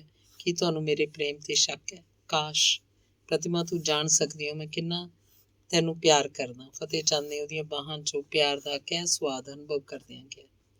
ਉੱਤਰ 'ਚ ਪ੍ਰਤਿਮਾ ਦੇ ਹਿਰਦੇ 'ਚੋਂ ਇੱਕ ਆਵਾਜ਼ ਉੱਠੀ। ਕਾਸ਼ ਤੂੰ ਸਮਝ ਸਕਦੇ ਹੋ ਕਿ ਮੈਂ ਤੈਨੂੰ ਕਿੰਨੀ ਨਫ਼ਰਤ ਕਰਦੀ ਹਾਂ। ਪਰ ਇਹ ਵਾਕ ਉਹਦੀ ਜ਼ਬਾਨ ਤੇ ਇਉਂ ਬਣ ਕੇ ਨਿਕਲਿਆ ਕਿ ਮੈਂ ਐਡੀ ਅਣਜਾਣ ਜੋ ਤੁਹਾਡੇ ਪਿਆਰ ਨੂੰ ਸਮਝ ਨਹੀਂ ਸਕਦੀ। ਪ੍ਰਤਿਮਾ ਤੈਨੂੰ ਪ੍ਰਾਪਤ ਕਰਕੇ ਮੇਰਾ ਜੀਵਨ ਸਕਾਰਤਾ ਹੋ ਗਿਆ ਤੇ ਮੇਰਾ ਝੁੱਗਾ ਚੌੜ ਹੋ ਗਿਆ। ਇੱਕ ਵਾਰੀ ਫੇਰ ਇਹ ਵਾਕ ਉਹਦੇ ਮੂੰਹੋਂ ਨਿਕਲਦਾ ਰੁਕ ਗਿਆ। ਪ੍ਰਤਿਮਾ, ਤੈਨੂੰ ਸੁਖੀ ਬਣਾਉਣ ਲਈ ਮੈਂ ਆਪਣਾ ਸਭ ਕੁਝ ਨਿਛਾਵਰ ਕਰ ਦਿਆਂਗਾ। ਪ੍ਰਤਿਮਾ ਚੁੱਪ ਸੀ। ਸ਼ਾਇਦ ਉਹਨੂੰ ਖਤਰਾ ਪੈਦਾ ਹੋ ਗਿਆ ਸੀ ਕਿ ਸੁਆਂਗ ਨਿਭਾਉਣ 'ਚ ਕਿਤੇ ਉਹ ਫੇਲ ਹੀ ਨਾ ਹੋ ਜਾਏ, ਕਿਉਂਕਿ ਪਤੀ ਦੀਆਂ ਹਾਬੜੀਆਂ ਹੋਈਆਂ ਅੱਖਾਂ, ਉਹਦਾ ਸੜਿਆ ਝੁਲਸਿਆ ਤੇ ਹਲਕਾਇਆ ਚਿਹਰਾ, ਉੱਲੀ ਖਾਧੇ ਤੇ ਵਿੰਗ ਤੜਿੰਗੇ ਦੰਦਾਂ ਦੇ ਦੋਹਾਂ ਜਬਾੜਿਆਂ ਦਾ ਨੰਗੇਜ਼, ਜਿਨ੍ਹਾਂ ਉੱਤੇ ਚੋਖੀ ਗਜ਼ਾਲਤ ਜੰਮੀ ਸੀ, ਜਿਹੜਾ ਫਤਿਹ ਚੰਦ ਦੇ ਜ਼ਰਾ ਕੁ ਹੱਸਣ ਨਾਲ ਘੜੀ ਮੁੜੀ ਦ੍ਰਿਸ਼ਟੀਗੋਚਰ ਹੋ ਜਾਂਦੇ ਸੀ। ਇਸ ਹਾਲਤ ਨੂੰ ਕਿੰਨਾ ਕੁ ਚਿਰ ਸਹਿ ਸਕੇਗੀ, ਇਹੋ ਖਤਰਾ ਖਾ ਰਿਹਾ ਸੀ ਉਹਨੂੰ। ਸਵੇਰੇ ਜਦ ਪ੍ਰਤਿਮਾ ਕਮਰੇ 'ਚੋਂ ਬਾਹਰ ਨਿਕਲੀ, ਉਹਨੂੰ ਜਾਪਿਆ ਜਿਵੇਂ ਸਾਰੀ ਰਾਤ ਉਹਨੂੰ ਕਿਸੇ ਨੇ ਪਖਾਨੇ 'ਚ ਡੱਕੀ ਰੱਖਿਆ ਸੀ। ਧੰਨਵਾਦ।